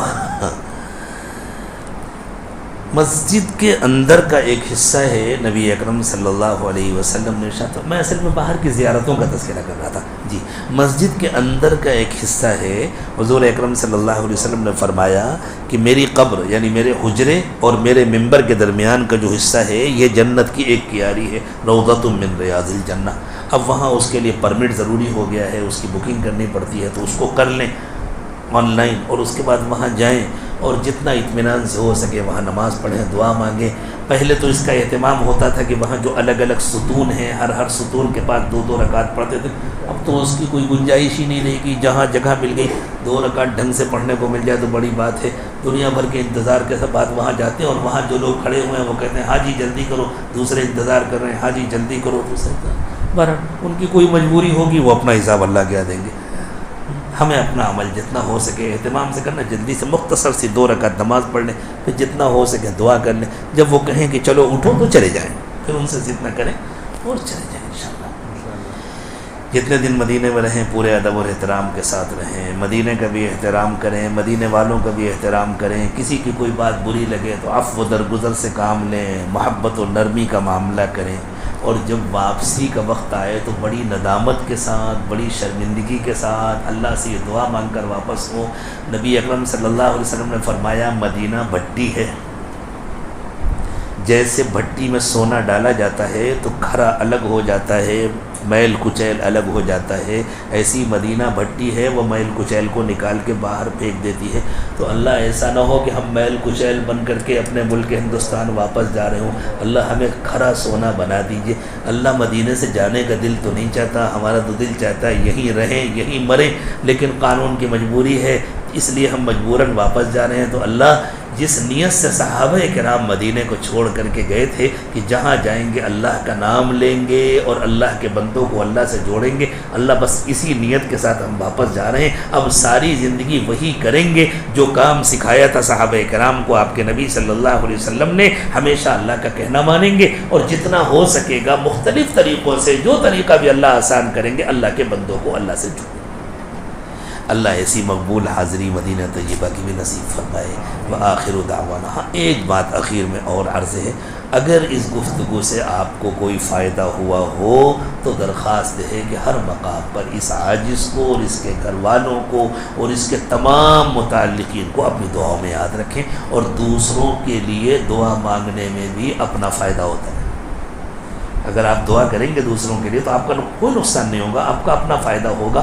نبی صلی اللہ علیہ وسلم نے فرمایا جو کسی کی غیر موجودگی میں اس کے لیے دعا مانگتا ہے تو اللہ تعالیٰ ایک فرشتہ مقرر کرتے ہیں، فرشتہ کہتا ہے اللہ اس کی دعا قبول کر لیجئے، اور جتنا اس نے دوسرے کے لیے مانگا اتنا ہی اس کو بھی دیجئے۔ تو ہمیشہ دوسروں کے لیے دعا مانگنے میں بھی اپنا فائدہ ہوتا ہے، اس لیے اپنی دعاؤں میں سب کو شامل کرنا چاہیے، پوری امت کو شامل کرنا چاہیے، اس عاجز و فقیر کو بھی شامل فرمائیں۔ وآخر دعوانا ان الحمدللہ رب العالمین، دعا فرمانے سبحان ربی العلی الاعلی الوہاب، اللہم صلی علی سیدنا محمد وعلی آل سیدنا محمد وبارک وسلم۔ ربنا ظلمنا انفسنا وان لم تغفر لنا وترحمنا لنكونن من الخاسرين، رب اغفر وارحم وانت خير الراحمين، رب اغفر وارحم وتجاوز عما تعلم انك انت الاعز الاکرم۔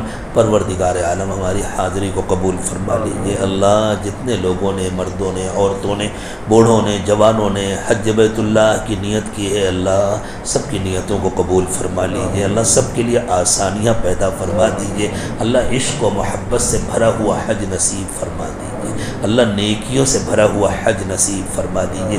اللہ حج مبرور و مقبول نصیب فرما دیجیے۔ اللہ محبت کا احرام باندھنے کی توفیق عطا فرمائیے، محبت کا تلبیہ پڑھنے کی توفیق عطا فرمائیے۔ اللہ محبت میں چور ہو کر کے طواف کرنے کی توفیق عطا فرمائے۔ اللہ حجر اسود میں ہمارے دلوں کی اچھی کیفیات محفوظ کرائیے۔ اللہ قیامت کے دن حجر اسود کو ہمارے حق میں گواہ بنا دیجیے۔ اللہ سارے اعمال کو آسان فرما دیجیے، قبول فرما لیجیے۔ اللہ ساری دعاؤں کو قبول فرمائیے، خیر و عافیت سے لے جائیے، خیر و عافیت سے واپس لائیے۔ اللہ ہم سب کی مغفرت کے فیصلے فرما دیجیے۔ اللہ اپنے حقوق معاف فرما دیجیے، بندوں کے حقوق ادا کرا دیجیے۔ اللہ حلال و پاکیزہ روزی عطا فرمائیے، حرام اور مشتبہ سے حفاظت فرمائیے۔ اللہ ہماری حج کے بعد کی زندگی کو حج سے پہلے والی زندگی سے اچھی بنا دیجیے۔ اللہ بقیہ زندگی کو پچھلی زندگی کا کفارہ بنا دیجیے، آنے والے وقت کو پچھلے وقت سے بہتر بنا دیجیے۔ اللہ تنہائیوں کے گناہوں سے ہماری حفاظت فرمائیے۔ اللہ ہماری زندگیوں کو گناہوں کی گندگیوں سے خالی کر دیجیے۔ اللہ اٹھنے سے پہلے اس پورے مجمع کی مغفرت فرما دیجیے۔ اللہ دور قریب جو لوگ بھی ان باتوں کو سن رہے ہیں اس ملک میں یا دوسرے ملکوں میں، اللہ سب کے دلوں کو پاک و صاف کر دیجیے، سب کے دلوں کو اپنی محبت و معرفت سے بھر دیجیے۔ اللہ سب کی مغفرت فرما دیجیے۔ اللہ سب سے راضی ہو جائیے، اپنے رضا والے اعمال نصیب فرمائیے، اپنی ناراضگی سے اور ناراضگی کے اسباب سے حفاظت فرمائیے۔ اللہ ہم کو اپنی محبت نصیب فرما دیجیے، اپنی معرفت نصیب فرما دیجیے، ہمارے دلوں کو روشن کر دیجیے، چمکا دیجیے۔ اللہ سب کے دلوں کی جائز تمنائیں اور مرادیں پوری فرما دیجیے۔ وصلی اللہ تعالی علی خیر خلقہ محمد وعلی آلہ واصحابہ اجمعین برحمتک یا ارحم الراحمین۔